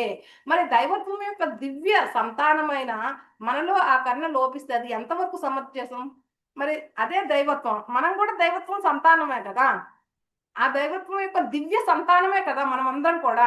మరి అలాంటప్పుడు ఆ దైవత్వం యొక్క దివ్య సంతానంలో కరుణ లోపిస్తే ఎంతవరకు సమంజసం అని అంటున్నాడు. మనందరి హృదయాలు కరుణా సాగరాలైపోవాలి. ఇతరుల ఆశలను, కోరికలను తీర్చడం మన ఆనందం అయిపోవాలి అని చెప్తున్నారు. అలాగే దైవత్వం యొక్క ఆనందం ఏంటి? ఇతరుల యొక్క కోరికలను, ఇచ్చలను తీర్చి వారు ఆనందిస్తుంటే తను ఆనందించడం. అలాగే మనం కూడా దైవత్వం యొక్క దివ్య సంతానమే కాబట్టి మనం కూడా ఇతరుల యొక్క కోరికలను, ఆశలను తీర్చటం మనం ఆనందమై పోవాలన్నమాట తీర్చుతూ. సృష్టిలో ప్రతి వ్యక్తీకరణ ఇతరుల కోసమే అన్నట్లు ఉంటుందంట. సృష్టిలో ప్రతిదీ కూడా ఇతరుల కోసమే అన్నట్లు ఉంటుందంట మాస్టర్స్. ఉదాహరణకి ఒక చెట్టు తన కాసిన కాయలు తాను తినదు. పువ్వు తన అందాన్ని తాను ఆస్వాదించలేదు. మరి ఒక పసిపిల్లవాడు అందమైన చిరునవ్వుని తాను ఆనందించలేడు. ఈ చెట్టుకు తను కాసిన కాయలు వేరే వాళ్ళ కోసమే. పువ్వు ఆస్వాదించే అందాన్ని ఆస్వాదించేది వేరే వాళ్ళే. పసిపిల్లవాడు అందమైన చిరునవ్వు కూడా తాను ఆనందించలేడు. దాన్ని చూసి వేరే వాళ్ళు ఆనందిస్తా ఉంటారు. చూసే మనమే ఆనందిస్తాము. సృష్టి వ్యక్తీకరణే సర్వ జీవరాశుల కోసము. అలాగే మనము కూడా ఇతరుల కోసమే. మరి ఇతరులందరూ ఉండేది మన కోసమే. అందుకే పరోపకారం ఇదం శరీరం అని అన్నారంట పెద్దలు. మనం ఉంది ఇతరుల కోసమే, ఇతరులందరూ ఉంది కూడా మన కోసమేనంట. ఎవరి కాళ్ళ కోసం కాదంట, ఎవరి స్వార్థం కోసం కాదంట వాళ్ళు ఉంది. ఇక్కడ ఉంది మనం ఉంది ఇతరుల కోసం, ఇతరులందరూ ఉంది కూడా మన కోసమే. అందుకే పరోపకారం ఇద్దరు శరీరం అని అంట పెద్దలు. మరి ఈనాడు మానవుడు ఇతరుల దుఃఖాన్ని చూసి తాను సంతోషపడుతున్నాడు. ఇతరులు దుఃఖపడుతుంటే వాళ్ళని చూసి తిని సంతోషిస్తున్నాడు. వారి దుఃఖం మరి మన దుఃఖం కాదా? వారి ఆనందం మన ఆనందం కాదా? ఇతరుల ఆనందాన్ని చూసి తిని ఆనందించలేకపోతున్నాడు. మరి వారి ఆనందం మన ఆనందం కాదా? వారి దుఃఖం మన దుఃఖం కాదా? ఎక్కడి నుంచి వచ్చింది ఇంత హృదయ కాఠిన్యం అంటున్నాం అనమాట. ఇంత హృదయ కాఠిన్యం. ఇతరుల ఆనందాన్ని ఆనందించలేకపోతున్నాం, ఇతరుల దుఃఖాన్ని చూసి సంతోషిస్తున్నాము. అసలు ఎక్కడి నుంచి వచ్చింది ఇంత కాఠిన్యం? అసలు వాళ్ళ దుఃఖం మన దుఃఖం కాదా? వాళ్ళ ఆనందం మన ఆనందం కాదా అని అంటున్నాడు. మానవ హృదయాల్లో ఉండవలసింది కరుణ, కాఠిన్యం కాదు. అప్పుడు ఇతర ప్రాణుల్ని హింసించటం ఉండదు. తక్కువ స్థాయిలో ఉన్న వారిని చులకన చేయటము ఉండదు. అవమానించటం ఉండదు. మోసగించటం ఉండదు. అలాంటి ఏమీ ఉండవు. హింస, అశాంతి ప్రపంచంలోనే మటుమాయమైపోతాయి.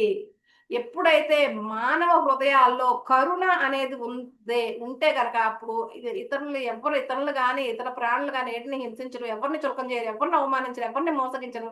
అలాంటప్పుడు ఇంకేమవుతుంది? ప్రపంచం అంతా కూడా, ప్రపంచంలో ఉన్న హింస, అశాంతి అంతా కూడా ముట్టుమాయమైపోతుందంట మాస్టర్స్.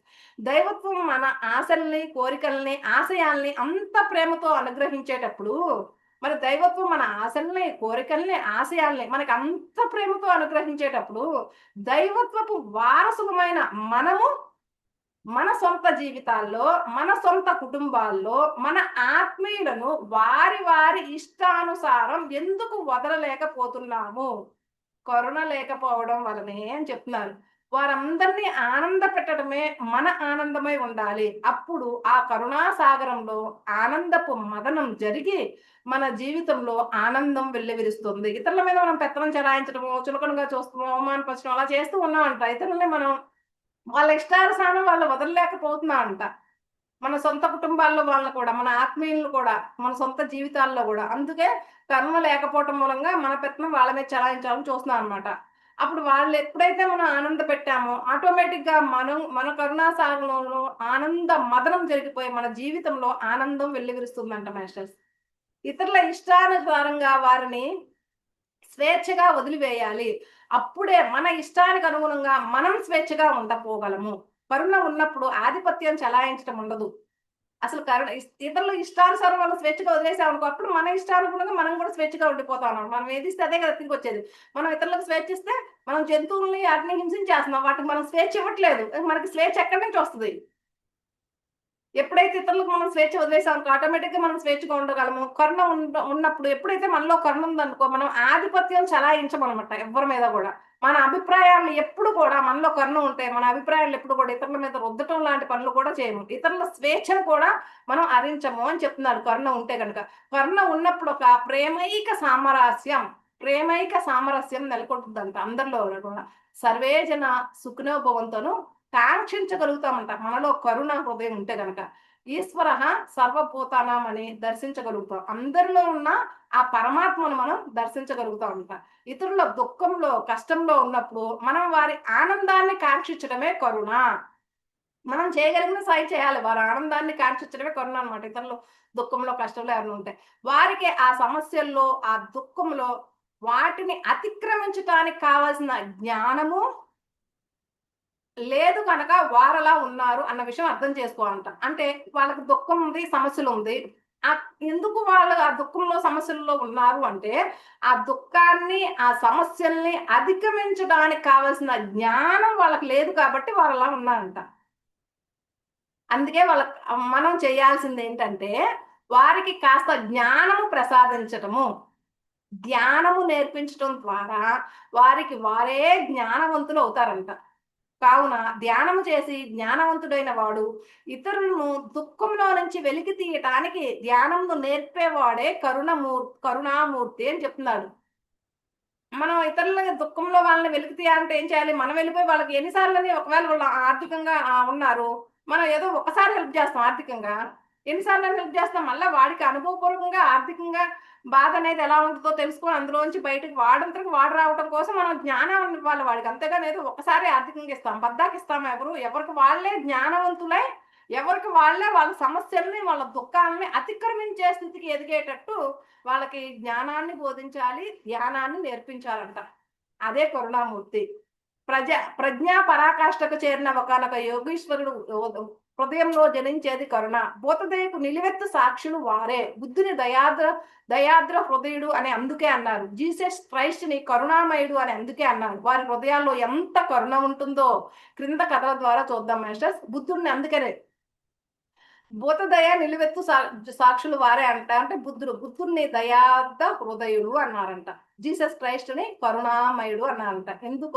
ఎందుకంటే చిన్న కథల ద్వారా వాళ్ళ హృదయంలో కరుణ ఎంత ఉందో తెలుసుకోవడానికి ఇక్కడ ఒక చిన్న స్టోరీస్ ఇచ్చారు మాస్టర్స్, అది చెప్పుకుందాము. బుద్ధుడు తన బాల్యంలో అంట ఒకసారి అంట ఉద్యానవనంలో వాళ్ళ పెద్ద రాజ్యం కదా రాజు కదా వాళ్ళ డాడీ. ఆ ఉద్యానవనంలో అలా విహరిస్తూ ఉంటే అంట ఒక పావురం అంట గాయపడి పాపం దానికి బాణం గుచ్చుకుందంట. ఒక పావురం గాయపడింది, బాణం గుచ్చుకోవడం మూలంగా వచ్చి అతని దగ్గర పడింది అనమాట. అది చూడంగానే బుద్ధుడి హృదయం ద్రవించిపోయిందంట. ఆ పావురం గిలగిలా కొట్టుకుంటుంటే బాణం తగిలి వెంటనే ఆ బాణాన్ని దాని శరీరం నుంచి తీసేసి దాన్ని ప్రేమతో ఇట్లా బుద్ధుడు నిమురుతూ అక్కున చేర్చుకున్నాడంట. దానికి స్వచ్ఛత పరుస్తా అనమాట. దానికి బాణం తీసేసి ఆ గాయానికి ముందది రాసి చక్కగా చూశాడంట ఆ పావురాన్ని. అప్పుడు అసలు ఆ తర్వాత తన పినతండ్రి కుమారుడంట దేవదత్తుడు. బుద్ధుడు యొక్క పినతండ్రి కుమారుడంట, వాళ్ళ బాబాయ్ కొడుకు అనమాట. అప్పుడు దేవదత్తుడు వచ్చాడనమాట. ఆ బుద్ధుడి దగ్గరకు వచ్చి ఆ పావురం నాది నాకిచ్చే అన్నాడనమాట. నేను ఆ పావురం నాదే, నేను ఆ పావురాన్ని పట్టుకుందామనే ఉద్దేశంతోనే నేను ఆ పావురానికి బాణం వేశాను అంటాడంట దేవదత్తుడు. అయితే అదేం కాదు, అది గాయపడి ఉంటే నేనే దాన్ని స్వస్థత పరిచి బ్రతికేటట్లు చేశాను అంటాడంట బుద్ధుడు. కాబట్టి అదేం కాదు, అది నీదెలా అవుద్ది, నీదేం కాదు, నువ్వు బాణం వేశావు, నీ కోసం నీకు కావాలి దాన్ని పట్టుకోవాలని, అదేం కాదు, అది గాయపడి ఉంటే నేనే స్వచ్ఛత పరిచి దాన్ని బతికేటట్లు చేశాను అంటాడంట బుద్ధుడు. దేవదత్తుడు అది నాదని నాకు ఇచ్చేయమని బుద్ధుడితో వాదనకు వచ్చేస్తాడనమాట. బుద్ధుడికేమో ఆ పావురాన్ని ఆ కఠినాత్ముడే కదా, ఆ కఠినాత్ముడైన దేవదత్తుడికి ఇవ్వటం ఇష్టం ఉండదంట. అంతటి దయామయుడు అంట మాస్టర్స్ చిన్ననాడే బుద్ధుడు. అయితే ఆ తర్వాత అంట వాళ్ళ గొడవ అవుతుంది అనమాట. నాకు ఇచ్చే అంటున్నాడు, బుద్ధుడే ఇవ్వట్లేదు అనమాట. నేనే దీన్ని స్వస్థపరచ, నేను ఇవ్వను నీకు అంటున్నాడు. కఠినాత్ముడైన ఆ దేవదత్తుడికి ఇవ్వడానికి అసలు ఇష్టపడలా బుద్ధుడు. అప్పుడు పావురాన్ని తీసుకొని ఇద్దరు శుద్ధోదన మహారాజు దగ్గరికి వెళ్ళారంట. వెళ్తే బుద్ధుడు ఏం చేశారు, దేవదత్తుడు ఏం చేసి చెప్పాడంటే నేనే బాణంతో కొట్టి దాన్ని స్వాధీనపరుచుకోవాలనుకున్నాను, ఈ మధ్యలో బుద్ధుడు వచ్చాడు, వచ్చి దాన్ని నాకు దాన్ని నాది అంటున్నాడు అని చెప్పాడు దేవదత్తుడు. అప్పుడు బుద్ధుడు అన్నాడంట ఆ రాజుతో అంట రాజా, మానవులైన మనము భగవంతుని సృష్టిలోని ప్రతి జీవరాశి పైన దయతో ఉండాలి. భూతదయ అంటారు కదా, మానవులైన మనము సృష్టిలో ఉన్న ప్రతి జీవరాశిపై దయతో ఉండాలి. వాటిని మనము పరిరక్షించాలి. వాటిని మనం హయ్యర్ కదా, కొంచెం మనకన్నా కింద జాతులు, మనం వాటి నుంచే కదా వచ్చాము పైకి. అందుకని వాటి పట్ల మనం ఎంతో దయతో ఉండాలి అని చెప్పాడనమాట. వాటిని ఎప్పుడు మనం పరిరక్షిస్తూ ఉండాలి, పరిపోషిస్తూ ఉండాలి. వాటిని చక్కగా సామరస్యపూరితమైన సహజీవనం గడపాలి వాటితో మనము అని చెప్పాడనమాట. అని దేవదత్తుడు ఆ పావురాన్ని అలా మనం చూసుకోవాల్సిన ఆ పావురాన్ని చంపబోయాడు. నేను దాన్ని చావు నుండి రక్షించాను. అయినా అసలు సృష్టించే శక్తి లేని వాడికి అసలు చంపే అధికారం ఎక్కడుందని అని అంట ఆ బుద్ధుడు అంటాడనమాట రాజుతో. అప్పుడు దేవదత్తుడు అంటే అది నాది ఉంటాడనమాట. అప్పుడు బుద్ధుడేమో నేను దానికి ప్రాణం పోసినా కూడా అది నాది కాదు అన్నాడంట. ఈ ఈశ్వర సృష్టిలో ఏది కూడా నాది నాది అనేదే లేదు, అంతా ఈశ్వరమయం అని చెప్పాడంట మాస్టర్స్ బుద్ధుడు. నేను దాన్ని కాపాడాను, దానికి ప్రాణం పోసాను, అయినప్పటికీ ఇది నాది కాదు. ఈ సృష్టిలో అసలు నాది నాది అనేదే లేదు, అంతా ఈశ్వరమయమే. మీరు నాకు కూడా ఆ పావురాన్ని ఇవ్వకండి. నాదంటే నాది నాది అని దేవదత్తుడు అంటున్నాడు కదా, ఇదేమి నాది కాదు, నేను దీన్ని కాపాడాను. ఈ పావురాన్ని నాకు కూడా ఇవ్వద్దు, దాన్ని స్వేచ్ఛగా ఎగరవేసి స్వేచ్ఛగా దాన్ని జీవించనివ్వండి అంటాడు మాస్టర్స్ బుద్ధుడు. బుద్ధుడు ఆ మాటలకి రాజు సభ అందరూ కూడా అవాక్ అయిపోయారనమాట. రాజు దిగ్భ్రాంతుడైపోయారనమాట. ఆ పావురాన్ని బుద్ధుడికే ఇచ్చేసారనమాట. అప్పుడు ఆ బుద్ధుడు ఆ పావురాన్ని స్వేచ్ఛగా వదిలేశాడనమాట. అంతటి కరుణ బుద్ధుడికి చిన్ననాటి నుంచే ఉందండి మాస్టర్స్. సృష్టించే శక్తి లేనప్పుడు చంపే అధికారం లేదు మాస్టర్స్ ఎవ్వరికి కూడా అని ఆ బాల బుద్ధుడు అలనాడే ఎంత గొప్పగా సెలవిచ్చాడో చూడండి. ఆ విషయాన్ని ఎప్పుడు కూడా మన సృహలో ఉంచుకొని సాటి మానవులు గాని ఇతర జీవరాశులను గాని ఎలా చంపపోతాము, ఎలా హింసించబోతాము ఆలోచించండి అని చెప్తున్నాను అనమాట. ఎప్పుడు ఆ ఎరుకులో ఉంటే అసలు సృష్టించే శక్తే లేని వాడికి చంపే అధికారం లేదే అనే అవేర్నెస్ తో ఉంటే గనక మనం సాటి జీవరాశులైనా సాటి మానవులైనా ఎందుకు చంపుతాము, ఎందుకు హింసిస్తాము ఆలోచించండి ఒకసారి. ఆ అవేర్నెస్ తో ఉండమని చెప్తున్నాను అనమాట. కావున మన పట్ల మనం సకల జీవుల పట్ల మనం కరుణతో వ్యవహరించాలి. బుద్ధుడు కరుణతో ఆ పావురాన్ని సృజించగానే దాని గాయం నయమైపోయిందంట మాస్టర్స్. అందుకనే ఎవరికైనా స్వచ్ఛత చేకూర్చాలి అంటే మనలో కరుణ ఉండాలంట. ఈ రోజుల్లో చూడండి ఎన్నో కష్టాలతో ప్రజలు కౌన్సిలర్ దగ్గరికి వెళ్తున్నారు కదా, కౌన్సిలర్ల వద్దకి, సైకాలజిస్టుల వద్దకి వెళ్తూ ఉన్నారు కదా. మరి వారి కష్టాలు సమస్యలు ఎందుకు పరిష్కారం కావటం లేదు అంటే, ట్రీట్మెంట్ ఇచ్చే వారి హృదయాల్లో కరుణారసపూరితమైన ప్రేమ ఎంత ఉంది అది కూడా ఆలోచించాలంట మాస్టర్స్. ఆ ట్రీట్మెంట్ ఇచ్చే వాళ్ళ హృదయాల్లో కరుణారసపూరితమైన ప్రేమ ఎంత ఉందో కూడా ఆలోచించమంటున్నాడు. రోగాల బారిన పడి ఇక డాక్టరే శరణ్యమని, వైద్యో నారాయణ హరిని విశ్వసించి రోగులు డాక్టర్ల దగ్గరికి వెళ్తే వారి రోగాలు ఇంకా ఎందుకు ఎందుకు అధికమవుతున్నాయి? అసలు వారికి ఎందుకు స్వస్థత అనమాట, ఆ రోగం నుంచి బయటికి రాలేకపోతున్నారు, స్వస్థత ఎందుకు చేకూరటం లేదు అంటే ఒక కారణం ప్రేమ, కరుణ లేవు కాబట్టి. ట్రీట్మెంట్ ఇచ్చేవాళ్ళు సైకాలజిస్టులు, తర్వాత కౌన్సిలర్లు, డాక్టర్లకి ఉండాల్సిన క్వాలిఫికేషన్ కరుణ అనమాట, అది వాళ్ళ దగ్గర లేవు కాబట్టి కూడా అవి అంటే ఒకళ్ళు అలాంటి వాళ్ళ దగ్గర ఉండాల్సింది ప్రేమ, కరుణ. అవి లేకోకుండా చేస్తే ఆ ట్రీట్మెంట్ కూడా సఫలం అవుదంట మాస్టర్స్. ప్రేమతో కరుణతో ఏ రోగిని తాకి అతనికి నిజంగా నయం కావాలి అని మనసా వాచకరణ భావించాలి మాస్టర్స్. ప్రేమతో కరుణతో ఏ రోగిని సరే తాకి అతనికి నిజంగా నయం కావాలి అని భావిస్తే చాలు, స్వస్థత చేకూరటం అక్కడి నుంచే ప్రారంభం అవుద్దంట. ముందుల్లో ఏమీ లేదంట, ట్రీట్మెంట్ ఇచ్చే వారి హృదయాల్లో ఉంటుంది. అందుకే పెద్దలు అతని హస్తవాసి మంచిది అని చెప్పుకుంటూ ఉంటారు కదా, అయినే ఉంటారు కదా మీరు. ఒక్కొక్క డాక్టర్ దగ్గరికి ఎక్కువ మంది పేషెంట్లు ఒక్కొక్కళ్ళకి ఈగలు తోలుకుంటా ఉంటారు, ఒక్కొక్కళ్ళ హాస్పిటల్స్, ఒక్కొక్కళ్ళేమో పేషెంట్స్ ఫుల్గా ఉంటారు. అతని హస్తవాసి మంచిది అని చెప్తూ ఉంటారు, ఎందుకంటే అతని హృదయంలో అది ఉంది. అతను ఎవరికి వైద్యం చేసినా తను ఇచ్చే ముందులతో పాటు ప్రేమ, కరుణతో ఇతనికి త్వరలో స్వస్థత చేకూరాలి అనే ఒక కరుణ హృదయం అతనిలో ఉంది కాబట్టి అతని హస్తవాసి మంచిదైందని చెప్తున్నారు. ఎక్కడైనా అన్ని హాస్పిటల్స్, హీలింగ్ సెంటర్లు, కౌన్సిలింగ్ సెంటర్లు కరుణతో నిండుగాక, ప్రేమమయం అవుగాక అని అంటున్నారు అనమాట ఇక్కడ.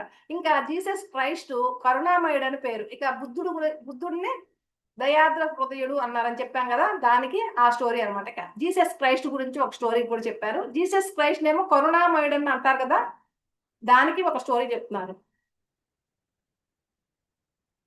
కాబట్టే జీసస్ కూడా అంతే కరుణామయుడు అని పేరు కాబట్టే అతని కరుణారసపూరితమైన స్పర్శ, చూపు రోగులకు నయం గావించే. కొంతమందికి బుద్ధుడు రోగులు నయం అయింది కదా ఈ జీసస్ క్రైస్ట్ వల్ల. అతను కరుణామయుడు కాబట్టే అతను కరుణారసభరితమైన స్పర్శ, చూపు వల్ల ఆ రోగాలు నయం అయ్యాయంట కొంతమంది.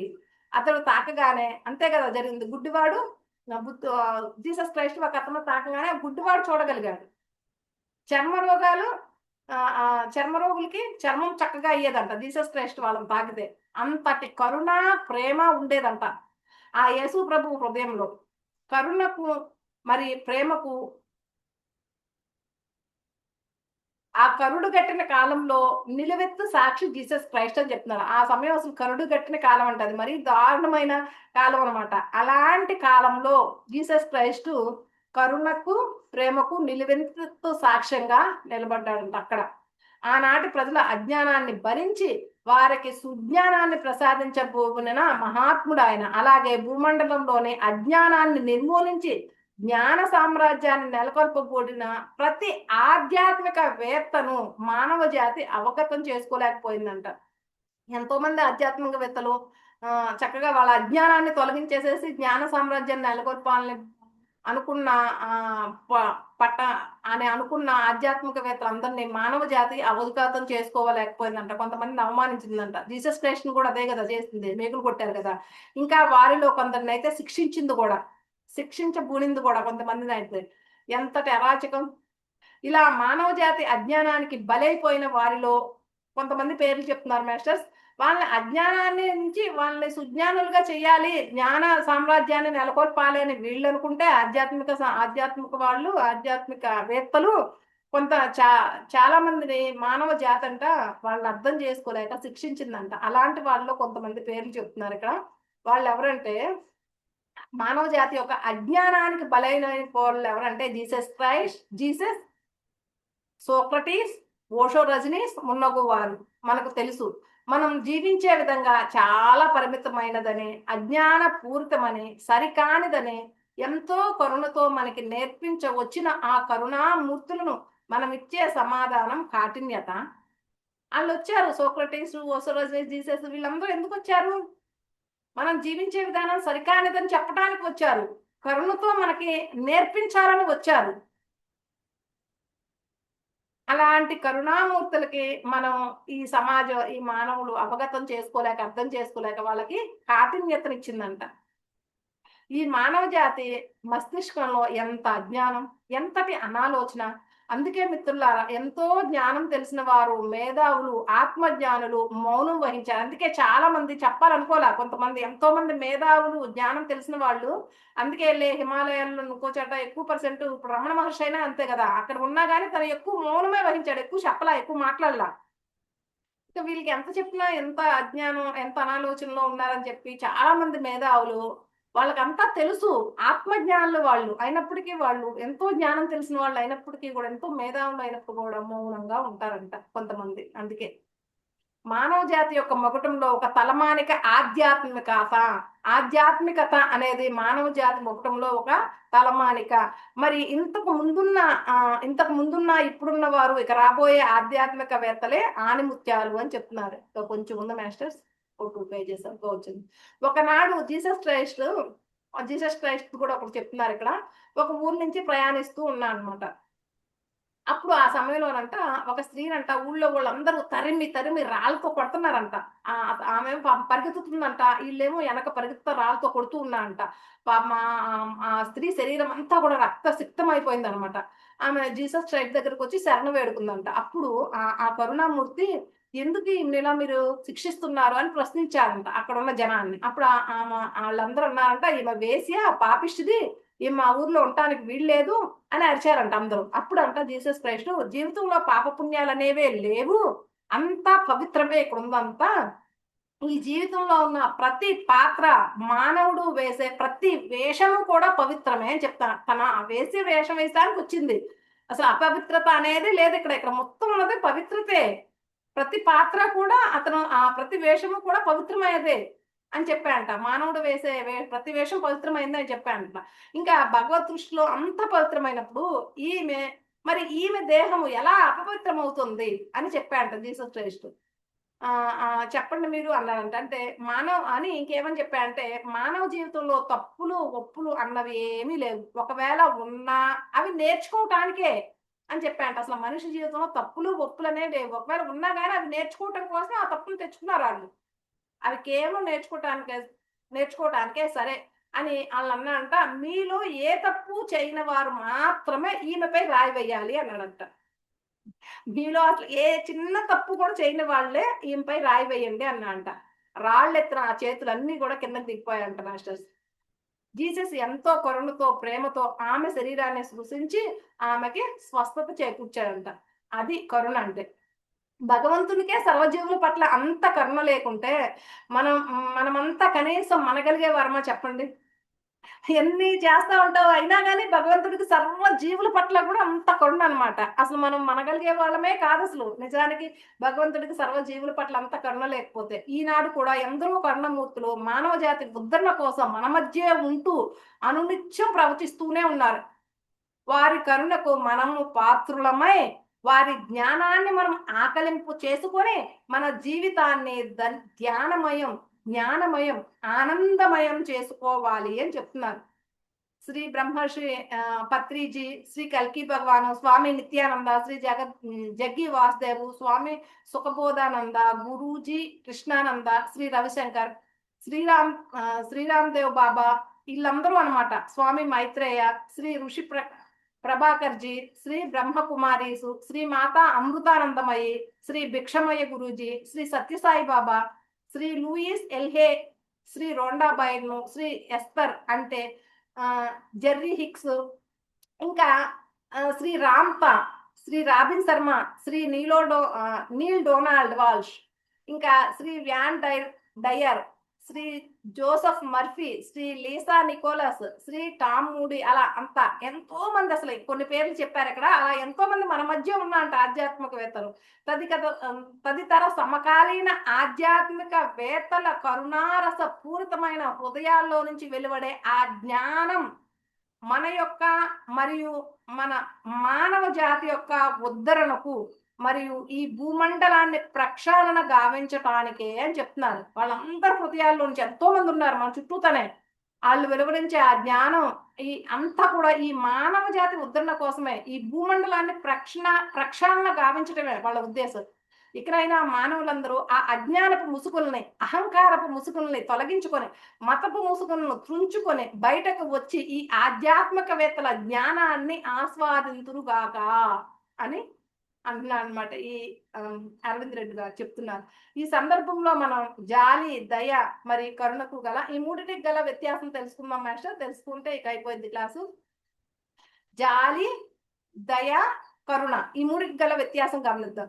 జాలి అంటే ఏంటంటే ఇతరుల దుఃఖాలని, బాధల్ని మనం అయ్యో పాపం అంటాం. మనం ఏం పట్టించుకోం. అయ్యో పాపం అలా అయిందా, అయ్యో పాపం అతనికి యాక్సిడెంట్ అయిందా, అయ్యో పాపం వాళ్ళకి క్యాన్సర్ వచ్చిందా అలా అంటాం అంతే. ఇక జాలి చూపటం అంటే కర్మ సిద్ధాంతాన్ని సరిగ్గా అర్థం చేసుకోలేదనే లెక్క. అయ్యో పాపం అన్నారు అంటే కర్మ సిద్ధాంతాన్ని సరిగ్గా, అయ్యో పాపం అంటే జాలి చూపించడం. అలా జాలి చూపటం అంటేనే కర్మ సిద్ధాంతాన్ని సరిగ్గా అర్థం చేసుకోలేదనే లెక్క. అయ్యో పాపం అంటే సగం పాపం నీకొస్తుందన్నారంట పెద్దలు. పెద్దల సామెతలు అక్షరాల నిజమంట. అయ్యో పాపం అని అన్నారు అంటే వాళ్ళ ప్రణాళికలో వాళ్ళు తెచ్చుకున్నారు. యాక్సిడెంట్ అలా అవ్వాలి, ఆ సమయంలో తన కాలు ఎరగాలి, లేకపోతే ఇలా క్యాన్సర్ రావాలి, లేకపోతే వీళ్ళకి ఇది రావాలి. వాళ్ళ ప్రణాళిక ప్రకారం వాళ్ళు బాగానే ఉన్నారు. వాళ్ళ ప్రణాళిక ప్రకారం వాళ్ళు ఉన్నారు అంతే. వాళ్ళు తెచ్చుకున్న ప్రణాళిక అది. దాన్ని పట్టుకొని మనం అయ్యో పాపం, అయ్యో పాపం, అయ్యో పాపం అని జాలి చూపటం ఉంటే కర్మ సిద్ధాంతాన్ని అర్థం చేసుకున్నట్టే లెక్కంట. అయ్యో పాపం అంటే సగం పాపం నీకే వస్తుంది అని చెప్తారంట పెద్దలు. ఎవరి కర్మకు వారు బాధ్యులు, ఎవరికి వారే యమునా తీరే. కర్మ సిద్ధాంతం అనేది చాలా ఖచ్చితమైనది, మరి నిష్పక్షపాతమైనది. కావున మనం ఎవరిపైన జాలి చూపాల్సిన అవసరమే లేదు. మన పైన మనకి జాలి, ఇతరుల పట్ల జాలి అవసరం లేదు. మన పైన మనకి కానీ లేదా ఇతరుల పట్ల కానీ జాలి అనేది అవసరమే లేదంట. మన కర్మకు మనం బాధ్యులు, మరి ఇతరుల కర్మలకు వారు బాధ్యులు. దానికి ఎగ్జాంపుల్ చెప్తున్నారు ఇక్కడ. మనం సినిమా చూసి హుషారుగా వస్తున్నాం అనుకుందాం. మనం చక్కగా ఒక మూవీకి వెళ్ళాము, హుషారుగా వస్తూ ఉన్నాము. అక్కడే ఒక బిచ్చగాడు వచ్చాడు అనుకోండి. బిచ్చగాడిని చూసి జాలితో హృదయం బాధాప్తం అయిపోయింది. మన హృదయం అయ్యో పాపం బిచ్చగాడు అని మన హృదయం బాధపడింది అనుకోండి. మన ఆనందం కాస్త కూడా ఉష్ అయిపోద్ది. వాడి కర్మకు కాస్త మనం మోస్తాం. అయ్యో ఇదేంటి, ఈ లోకం ఇలా ఉందేంటి, అలాంటి మాటలన్నీ కూడా అనుకొని మనం బాధపడుతూ ఉంటాం. ఇక్కడ మనం ఉండాల్సింది అక్కడ హుషారుగా. అతని కర్మానుసారం అతను భిక్షగాడిగా ఉన్నాడు. కానీ అతను చూసి అయ్యో పాపం ఇలా ఉన్నాడు అని మన బాధ అంతా కూడా అక్కడ మనం బాధపడుతూ ఉంటాం అనమాట. మన ఆనందం అంతా కూడా మ్యూట్ చేసుకోవాలి. మ్యూట్ చేసాలేదు. మన బాధ అంతా కూడా మన ఆనందం అంతా కూడా అక్కడ ఉష్కాకి అయిపోయింది. వాడి ప్రణాళిక ప్రకారం వాడు ఉన్నాడు కదా. వాడిని చూసి అయ్యో పాపం అని, అయ్యో అలా అయిందా, ఇంత పాపం తింటికి గతి లేకుండా అదా ఇదా అనుకుంటే అనవసరంగా ఆ బాధ అంతా కూడా మనం మోస్తా ఉంటాం అనమాట. అందుకే అంటారు అన్నమాట, అయ్యో పాపం అంటే సగం పాపం నీకొస్తుంది అని. కావున జాలి చూపటం ఆధ్యాత్మికత కానే కాదు అని చెప్పారు. ఇంకా భూతములు అంటే ఇతరుల ప్రాణుల పట్ల కూడా సరిగ్గా చూసుకోవటం, వాటిని పరిరక్షించడం దయ. దయ అంటే ఏంటంటే భూతదయ కలిగి ఉంటారు కదా. జాలి అంటేనేమో అయ్యో పాపం అనుకోవటం. అసలు అయ్యో పాపం అనటం అసలు ఆధ్యాత్మికత కానే కాదు. అయ్యో పాపం అని జాలి చూపాల్సిన అవసరమే లేదు. వీలైతే మనం ఏమన్నా హెల్ప్ చేయాలి అంతే.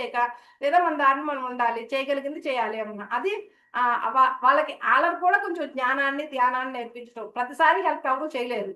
వాళ్ళ దాంట్లోంచి వాళ్ళు బయటపడేటట్లు మనం ఏదన్నా చెప్పాలన్నమాట. జ్ఞానాన్ని బోధించాలి. వీళ్ళైతే కొంతవరకు ఆకలితో ఉన్నా అనుకోండి, ఆ పూట ఆకలి తీర్చాలి. అట్లా అంతే. రోజు పెట్టలేం కదా భోజనం. అలా అందుకనే జాలి అనేదే అసలు ఆధ్యాత్మికత కానే కాదు. ఇక దయ అంటే ఏంటంటే పూత దయ అనమాట. అంటే ఇతర ప్రాణులు ఉంటాయి కదా, మానవులు కాకుండా జంతువులు, పక్షులు అవన్నీ, వాటి పట్ల చూపించడం దయ అనమాట. అది దయ అంటే అది ఇతర ప్రాణుల పట్ల చూపించేది. జాలి అనేది అసలు ఆధ్యాత్మికత కాదు. మన పట్ల మనకు జాలి కానీ, ఇతరుల పట్ల జాలి కానీ అసలు ఉండాల్సిన అవసరమే లేదు. ఇక మిగిలింది కరుణ. ఈ మూడింటికి డిఫరెన్స్ చెప్తున్నాను కదా, జాలి, దయ, కరుణ. కరుణకు డిఫరెన్స్ చూడండి మాస్టర్స్. కరుణ అన్నదే ఆధ్యాత్మికమైనదంట. కరుణ అంటే ఇతరులు కష్టాలతో దుఃఖిస్తుంటే మనం వారి పట్ల జాలి పడటం కాదు. ఇతరుల కష్టాలతో దుఃఖిస్తుంటే వారి పట్ల జాలి పడటం కాదు.